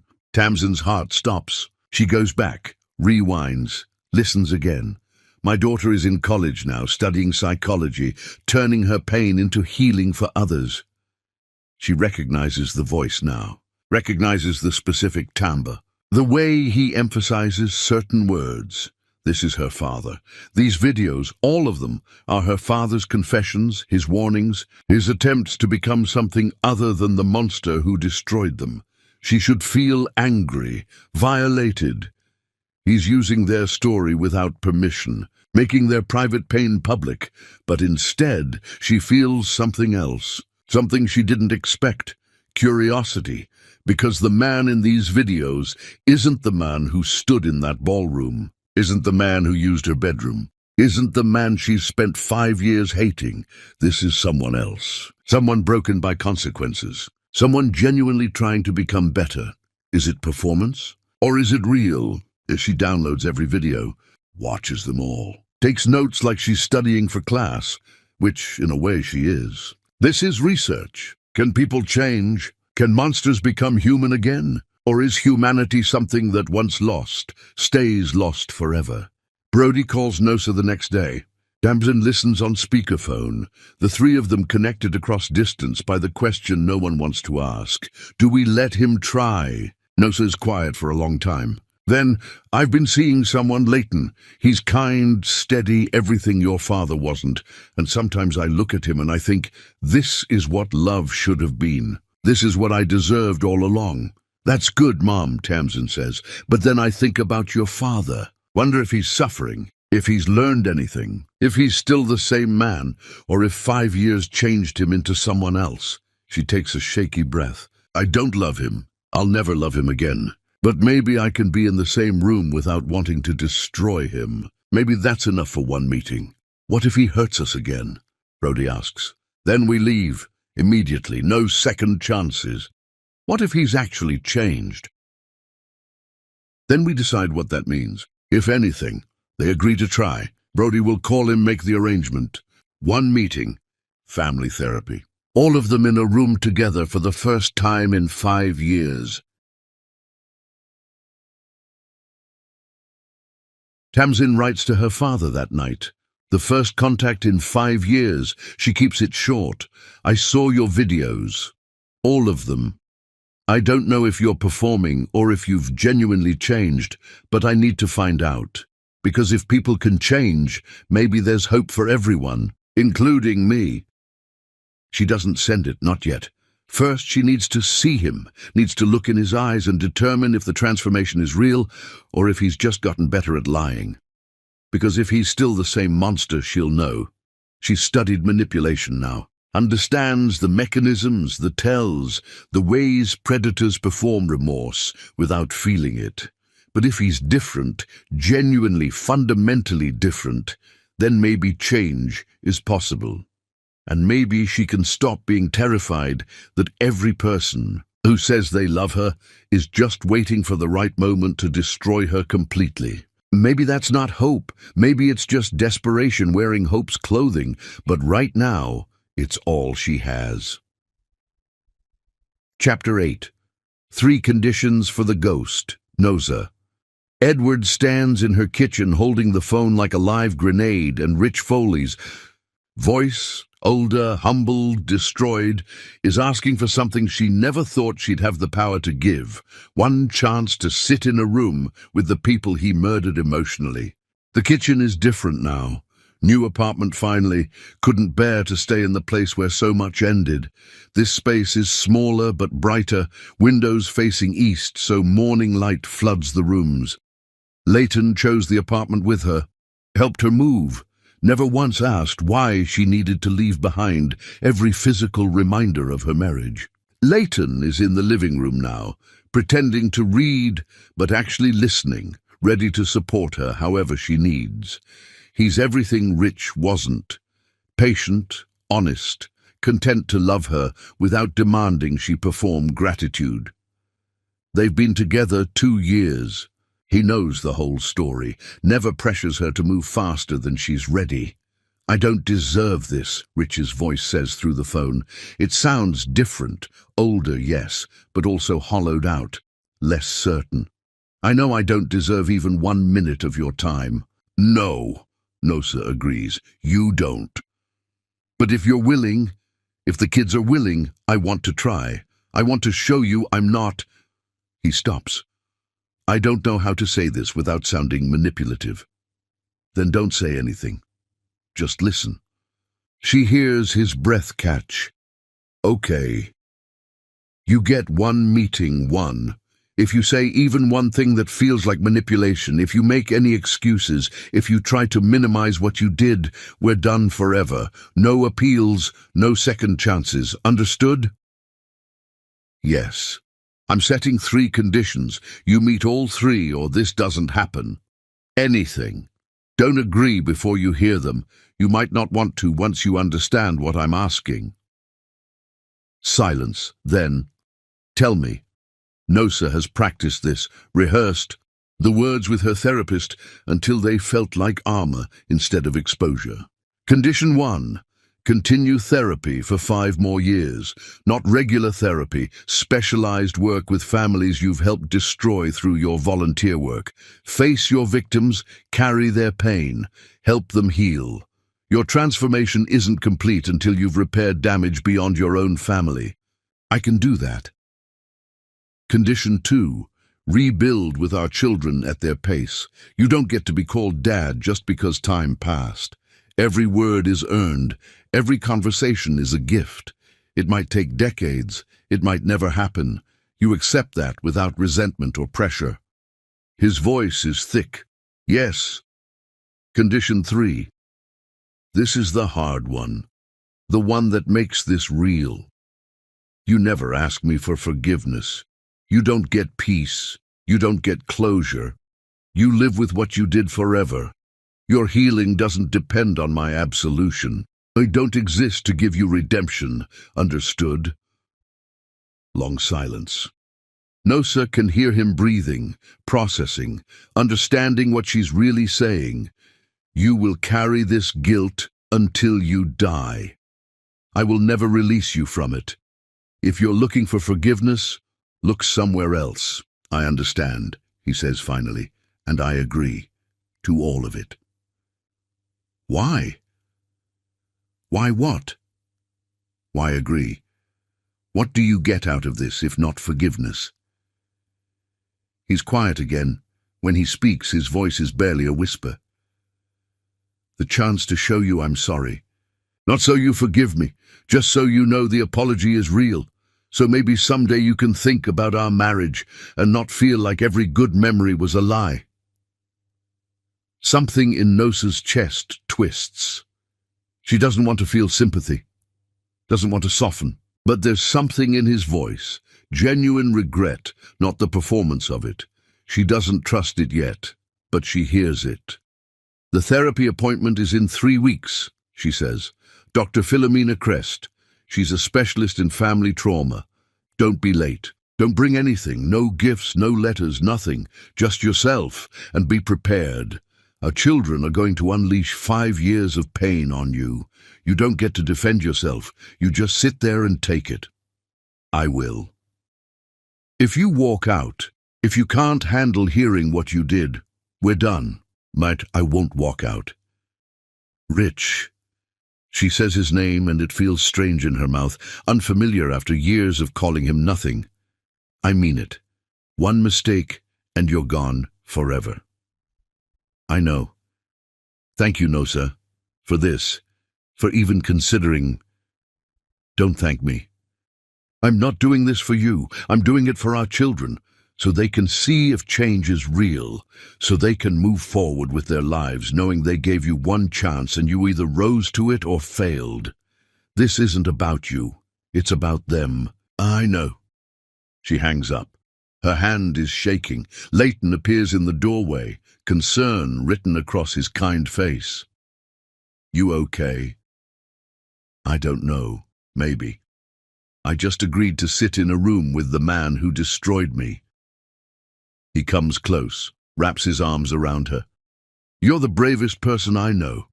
Or the stupidest. Brave, he insists, because you're choosing to face trauma when you could just walk away. That takes courage. But Nosa doesn't feel courageous, feels terrified. What if seeing Rich breaks? Something in her that's barely healed? What if he's still the same man and this whole thing just reopens wounds she spent 5 years trying to close? Tamsin arrives that evening for dinner. She does this twice a week now. Comes over, helps cook, pretends everything is normal, even though normal is just a mask they all wear. Brody joins them, and the three of them sit around the table like they're preparing for battle. He agreed to the conditions, Nosa says. Her children exchange looks. Tamsin speaks first. I found his videos, the ones he posts online. I've watched all of them. What? Nosa's heart races. Why didn't you tell me? Because I didn't know how you'd react, and I needed to process it first. Tamsin pulls out her laptop, shows them. He's been doing this for years, confessing, warning people, taking full accountability. They watched together. Video after video of Rich describing what he did, why it was wrong, how he's trying to change. He doesn't make excuses, doesn't ask for sympathy, just lays bare his crimes and begs others not to become him. Brody is crying. Is it real, or is he just performing for an audience? I don't know, Tamsin says. That's what we need to find out. Nosa watches her ex-husband on screen. He looks older, worn down by consequences. There's something different in his eyes, a depth that wasn't there before. But is it genuine? Or has he just learned to fake depth? I want to believe people can change, Tamsin says softly. Because if they can't, then what's the point of therapy, of growth, of trying to be better? If we're all just stuck as whoever we were at our worst moment, then there's no hope for any of us. That's a lot of weight to put on one meeting, Leighton observes quietly. I know, but that's what it is. Tamsin looks at her mother. Are you ready for this? No, but I'm doing it anyway. The 3 weeks pass in a blur of anxiety and second-guessing. Nosa dreams about the anniversary party, wakes up gasping, remembering the moment the glass slipped from her hand, the sound it made shattering, the way Rich's face showed no remorse, only determination. She dreams about good times too, and those are worse. Rich holding her hand in the delivery room as Brody was born. Rich slow dancing with her in their kitchen. Rich laughing at her jokes, kissing her forehead, saying, I love you, in ways that felt real. Were any of those moments true, or was she living in a performance the entire time? The day of the appointment arrives.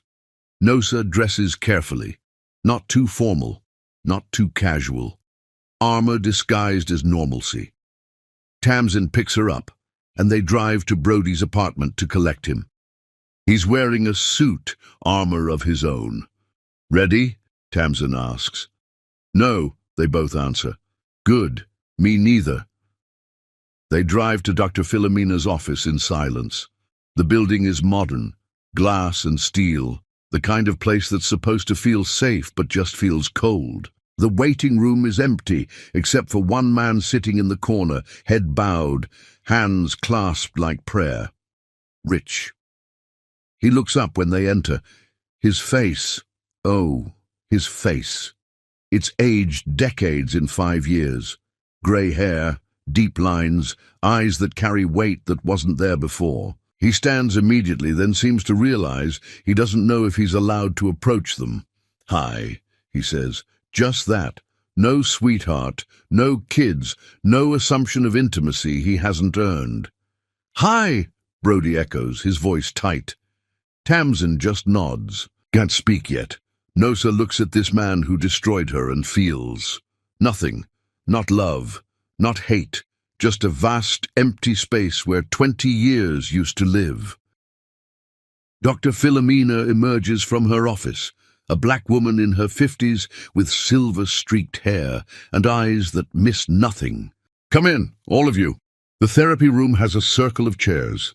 No couch, no desk, nothing to hide behind. They sit, and the space between them feels like an ocean.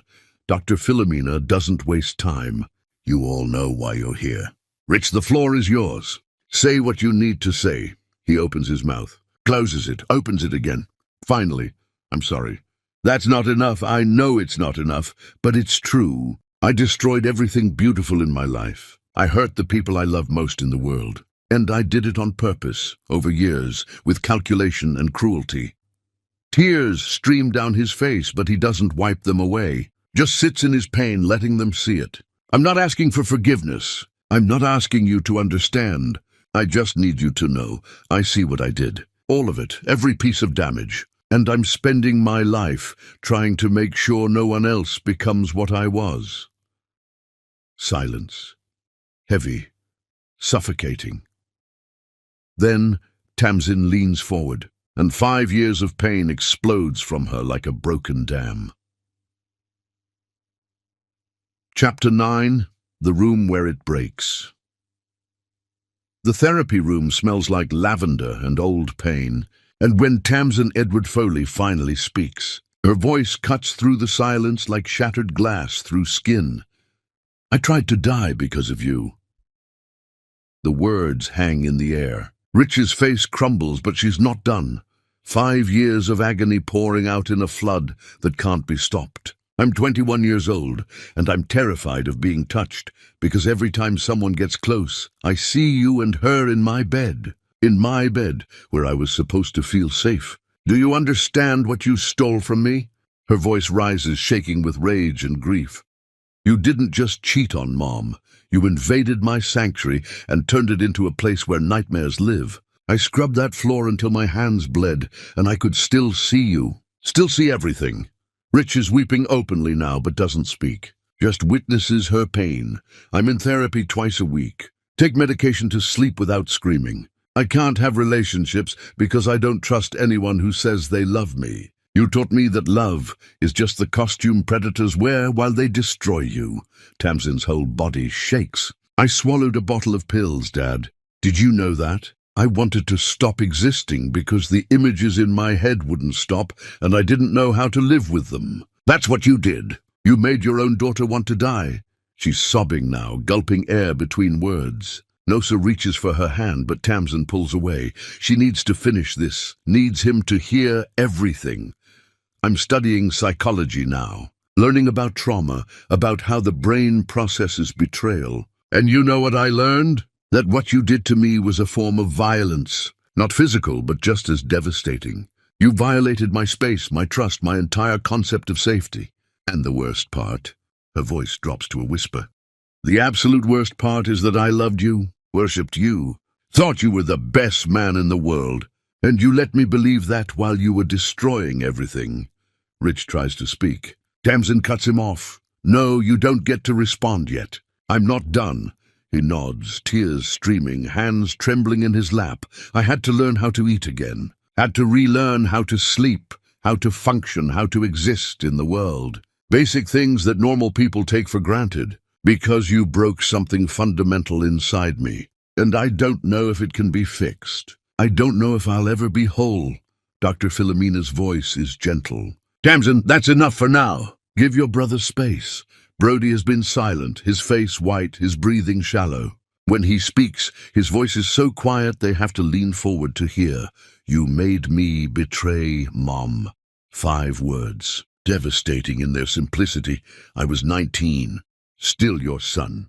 Still believed you were a good man. And you turned me into your accomplice. Brody's voice cracks. You made me keep your secret. Told me I was protecting Mom by not telling her. Made me believe that lying to her was an act of love. He looks directly at Rich for the first time. I've thought about killing myself, Dad, multiple times.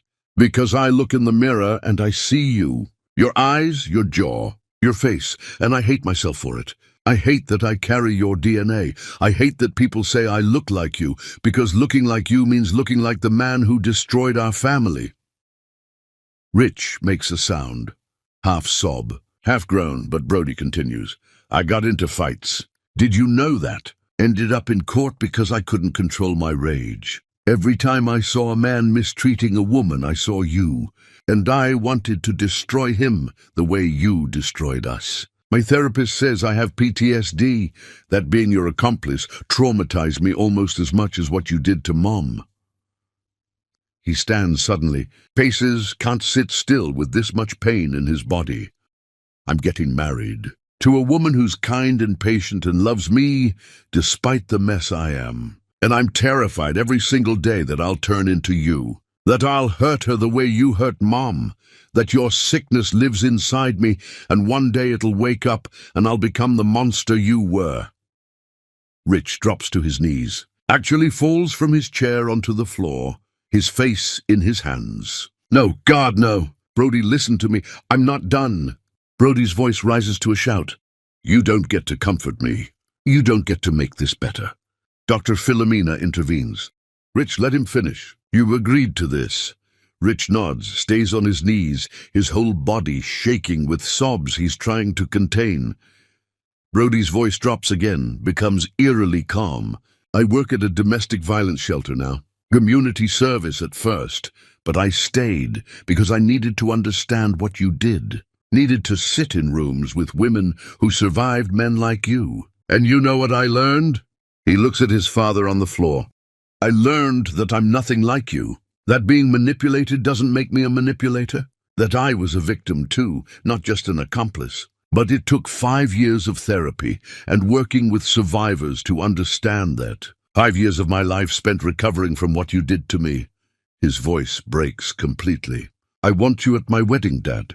I want my father there when I get married. But I don't know if you're my father anymore. I don't know if the man who destroyed us is the same man sitting here now.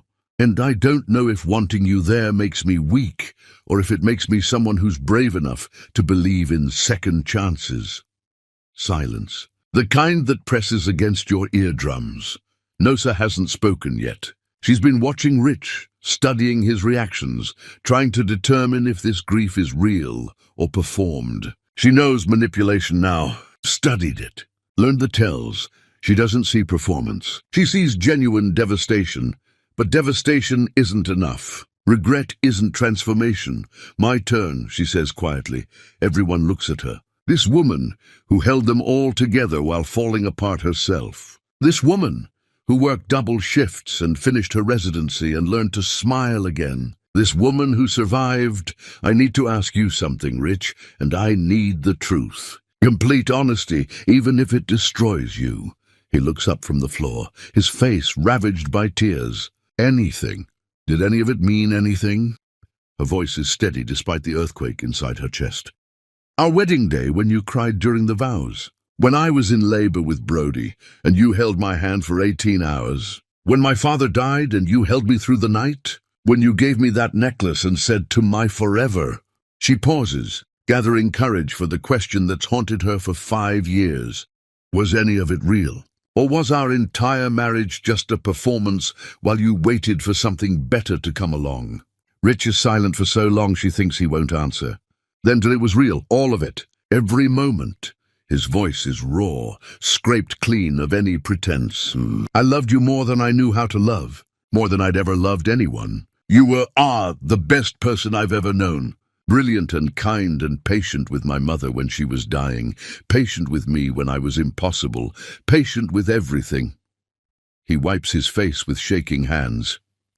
But I loved myself more. That's the sickness. I loved you, genuinely loved you, and still chose to hurt you because I loved my ego, my needs, my wants, more than I loved your well-being. That's what makes it so terrible. The love was real, but it wasn't enough to stop me from being selfish. Nosa absorbs this. It's somehow worse than if he'd never loved her at all. Because it means love isn't enough. Means you can love someone and still destroy them. The man who loved you did exist, Rich continues. He was just buried under so much entitlement, so much selfishness, so much ego, that he couldn't breathe. I suffocated him, and you and our family. You deserved so much better than what I gave you. Yes, Nosa agrees simply. I did. More silence. Dr. Philomena lets it sit, lets them all process. Finally, Rich speaks again. Can I say something? Not as a defense, just as truth. Dr. Philomena nods. Tamsin, you're right. What I did was violence, psychological terrorism, and I can't fix it. But you need to hear this. You looking like me doesn't make you like me. He looks at Brody. Having my face doesn't mean carrying my sickness. You're not me. You're a good man who was hurt by a bad one. That's all. Brody sobs, just breaks down completely. Rich continues, still on his knees. I've spent 5 years trying to become different, not to earn you back. I know that's impossible, just so the world has one less person like me in it. I work at shelters, counsel young fathers, speak at high schools, post videos warning people not to become what I was, not for redemption, just because it's the only good thing I can do. He looks at each of them in turn. I'm not asking for forgiveness. I'm not asking you to forget. I'm just asking if we can exist in the same room sometimes. If maybe years from now, we can have family dinners where we're not family anymore, but we're not enemies either. Just people who share history. Tamsin and Brody look at their mother. She's the one who has to answer this. Nosa takes a breath. I will never love you again. Rich nods. I know.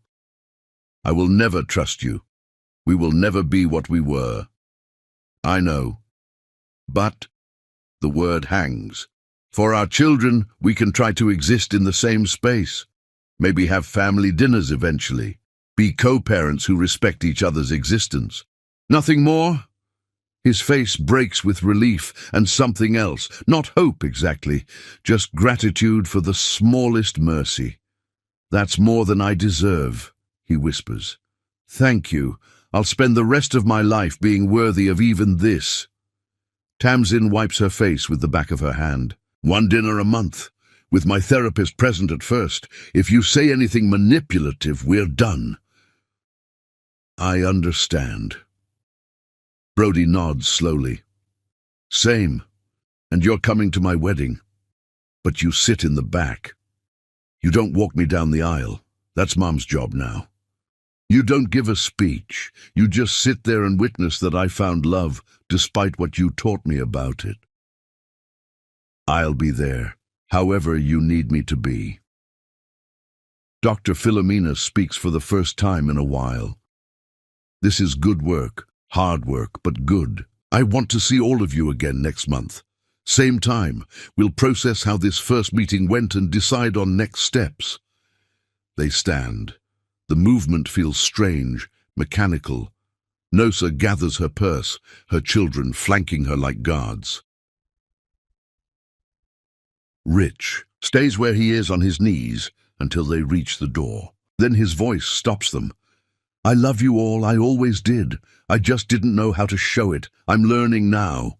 Finally. Nosa turns back one last time. Looks at this man who destroyed her, who spent 5 years trying to become something better. Love isn't what you feel, Rich. It's what you do. Remember that. I will.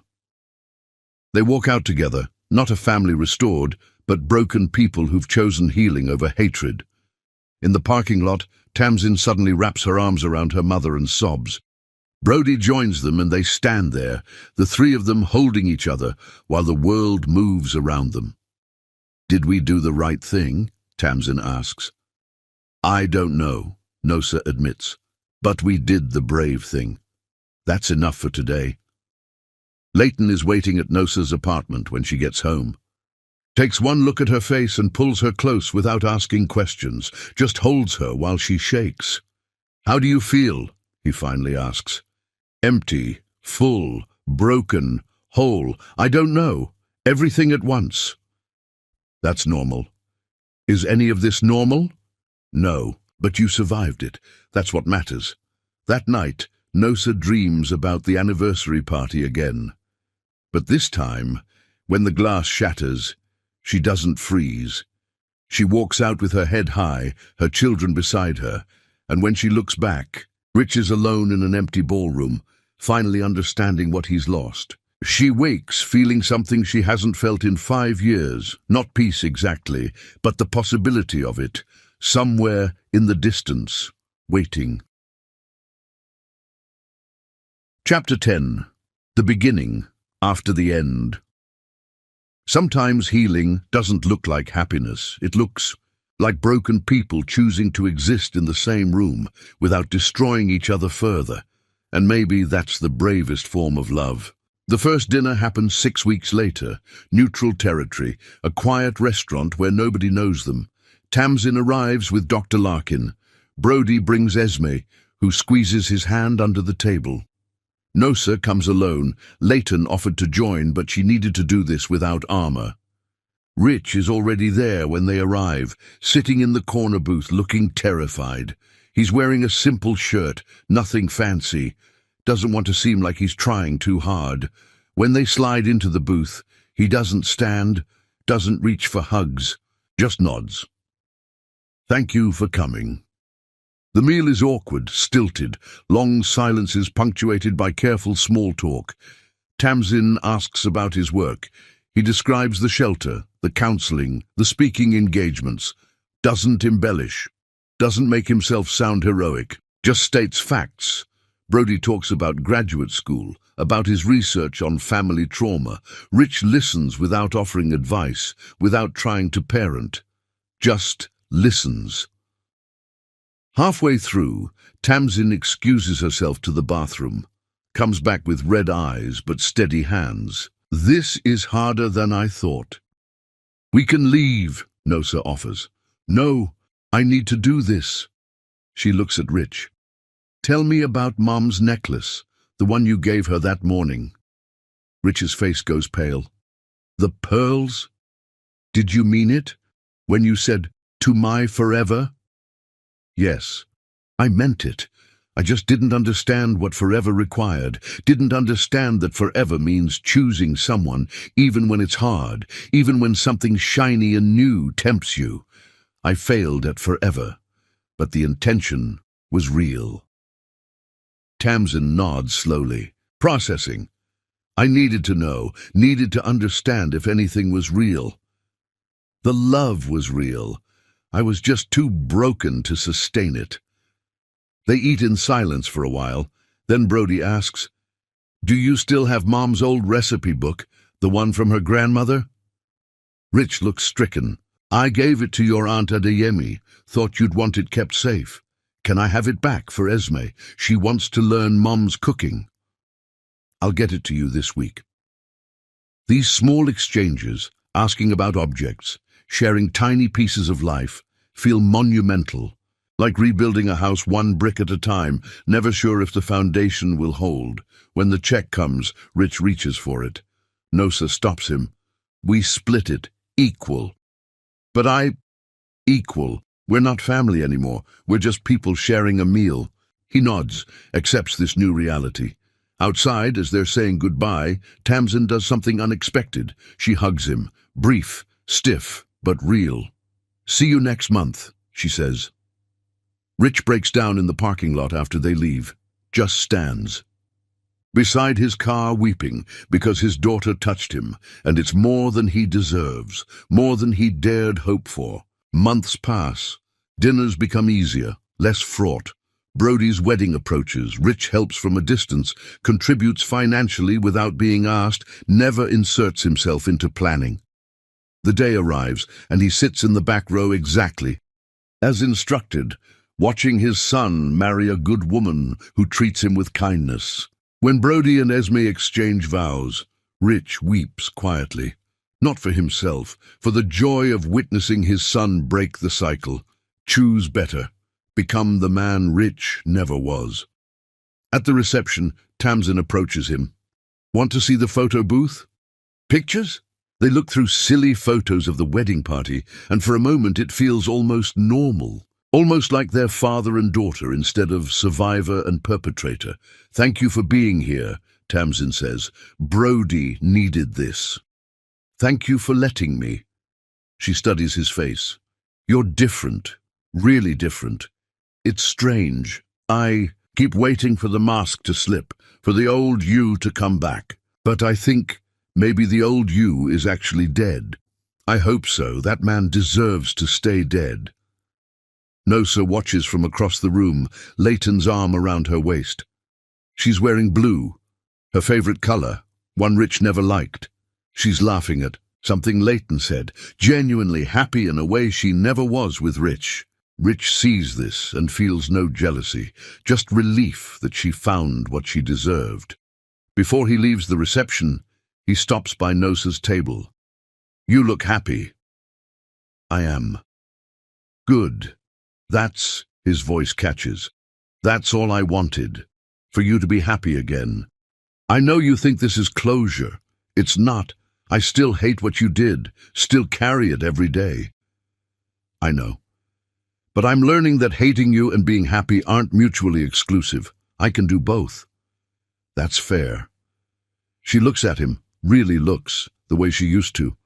You've changed. It doesn't erase anything, doesn't make us family, but you've changed. I'm trying. Keep trying. For the next person you might hurt if you stop. He nods, leaves, drives home to his small apartment where he's alone, but no longer lonely, because loneliness was about missing what he destroyed, and he's finally accepted he doesn't get to have it back. Years pass, not quickly, each one earned through consistency, through showing up, through never asking for more than he's given. Tamsin finishes her degree, opens a practice specializing in family trauma. She invites Rich to the opening. He sits in the back, watches her speak about healing, about survival, about how damage doesn't have to be permanent. Brody and Esme have a baby, a daughter. They name her after Nosa's mother, a choice that makes everyone cry. Rich meets her when she's 3 months old, holds her with shaking hands, whispers, I'll never let anyone hurt you, I promise. Nosa eventually marries Leighton in a small ceremony. Rich isn't invited. That would be too much. But he sends a card. Congratulations. You deserve every happiness. Thank you for showing me what love should look like. She keeps the card, doesn't respond, but she keeps it. The dinners continue. Monthly at first, then every few months, then whenever everyone's schedules align. They're not a family, they're something else, something without a name. People bound by shared history who've chosen not to let that history poison their present. Rich continues his work. The shelter, the counseling, the videos. Now he does it not because he's trying to become better, but because it's simply who he is now. The work has become part of his identity, former abuser turned advocate, using his darkness to illuminate the path for others. One evening, Tamsin brings a client to meet him, a teenage girl whose father destroyed her family in similar ways. The girl is angry, broken, convinced she'll never be whole. Rich sits with her. I'm the monster in my family's story. I'm the person who caused the kind of pain you're feeling. And I can't fix what I did. But I can tell you this, your father's sickness isn't your inheritance. You get to choose who you become. What if I become like him? Then you choose again. Every day, every moment. That's the work. The girl leaves looking less hopeless. Tamsin stays. That was good. What you said, did it help? Yes, because she needed to hear it from someone like you. Someone who did the damage and can name it honestly. They sit in comfortable silence. Not father and daughter, but not strangers either. Something in between, something earned through years of consistency. I don't forgive you, Tamsin says suddenly. I want you to know that. What you did still haunts me. I still have nightmares, still struggle with intimacy, still carry it. I know, but I'm glad you changed. Glad you're using what you did to help others. It doesn't redeem you, but it matters. That's all I'm asking for it to matter somehow. She leaves, and Rich sits alone in the shelter's common room, surrounded by photos of survivors, and thinks about redemption. How it's not something given, but something built through years of small choices. How you don't earn it, you just work toward it, knowing you might never arrive. His phone buzzes. A text from Brody. Family dinner next month. Esme wants everyone to meet the baby. Everyone. The word sits heavy in Rich's chest. He's not family, but he's included in the gathering of people who share Brody's blood and history. It's not forgiveness. It's not reconciliation. It's not a happy ending, but it's a beginning. Still. Always. Nosa sits in her living room that same night. Leighton reading beside her and thinks about Rich, about the man he was and the man he became, about whether change is real or just a prettier mask on the same monster. She doesn't have answers, just observations. He's been consistent for 7 years now, hasn't asked for forgiveness, hasn't pushed boundaries, hasn't demanded anything. Maybe that's enough. Not to forget, not to forgive, just to acknowledge that transformation is possible even if it doesn't erase the past. What are you thinking about? Leighton asks, whether people can change. And, today, I think they can become different. Whether that's change or just evolution, I don't know. But different is something. He kisses her forehead. You're allowed to be happy without understanding everything. I know. And I am happy, finally, genuinely, and she is. Despite the scars, despite the memories that still wake her sometimes. Despite knowing that 20 years of her life were built on lies, she's happy. Because happiness isn't about the absence of pain. It's about choosing joy despite it. Somewhere across the city, Rich sits in his apartment writing letters he'll never send, still, after all these years. Still processing, still trying to understand, still carrying the weight of what he did. He'll carry it forever. That's the price. But he's learned to carry it without drowning, learned to exist in the same world as his victims without demanding their absolution. Learned that some things can't be fixed, only endured. And maybe that's wisdom. Maybe that's growth. Maybe that's as close to redemption as monsters get. The story doesn't end neatly, doesn't wrap up with forgiveness or reconciliation or everyone healed.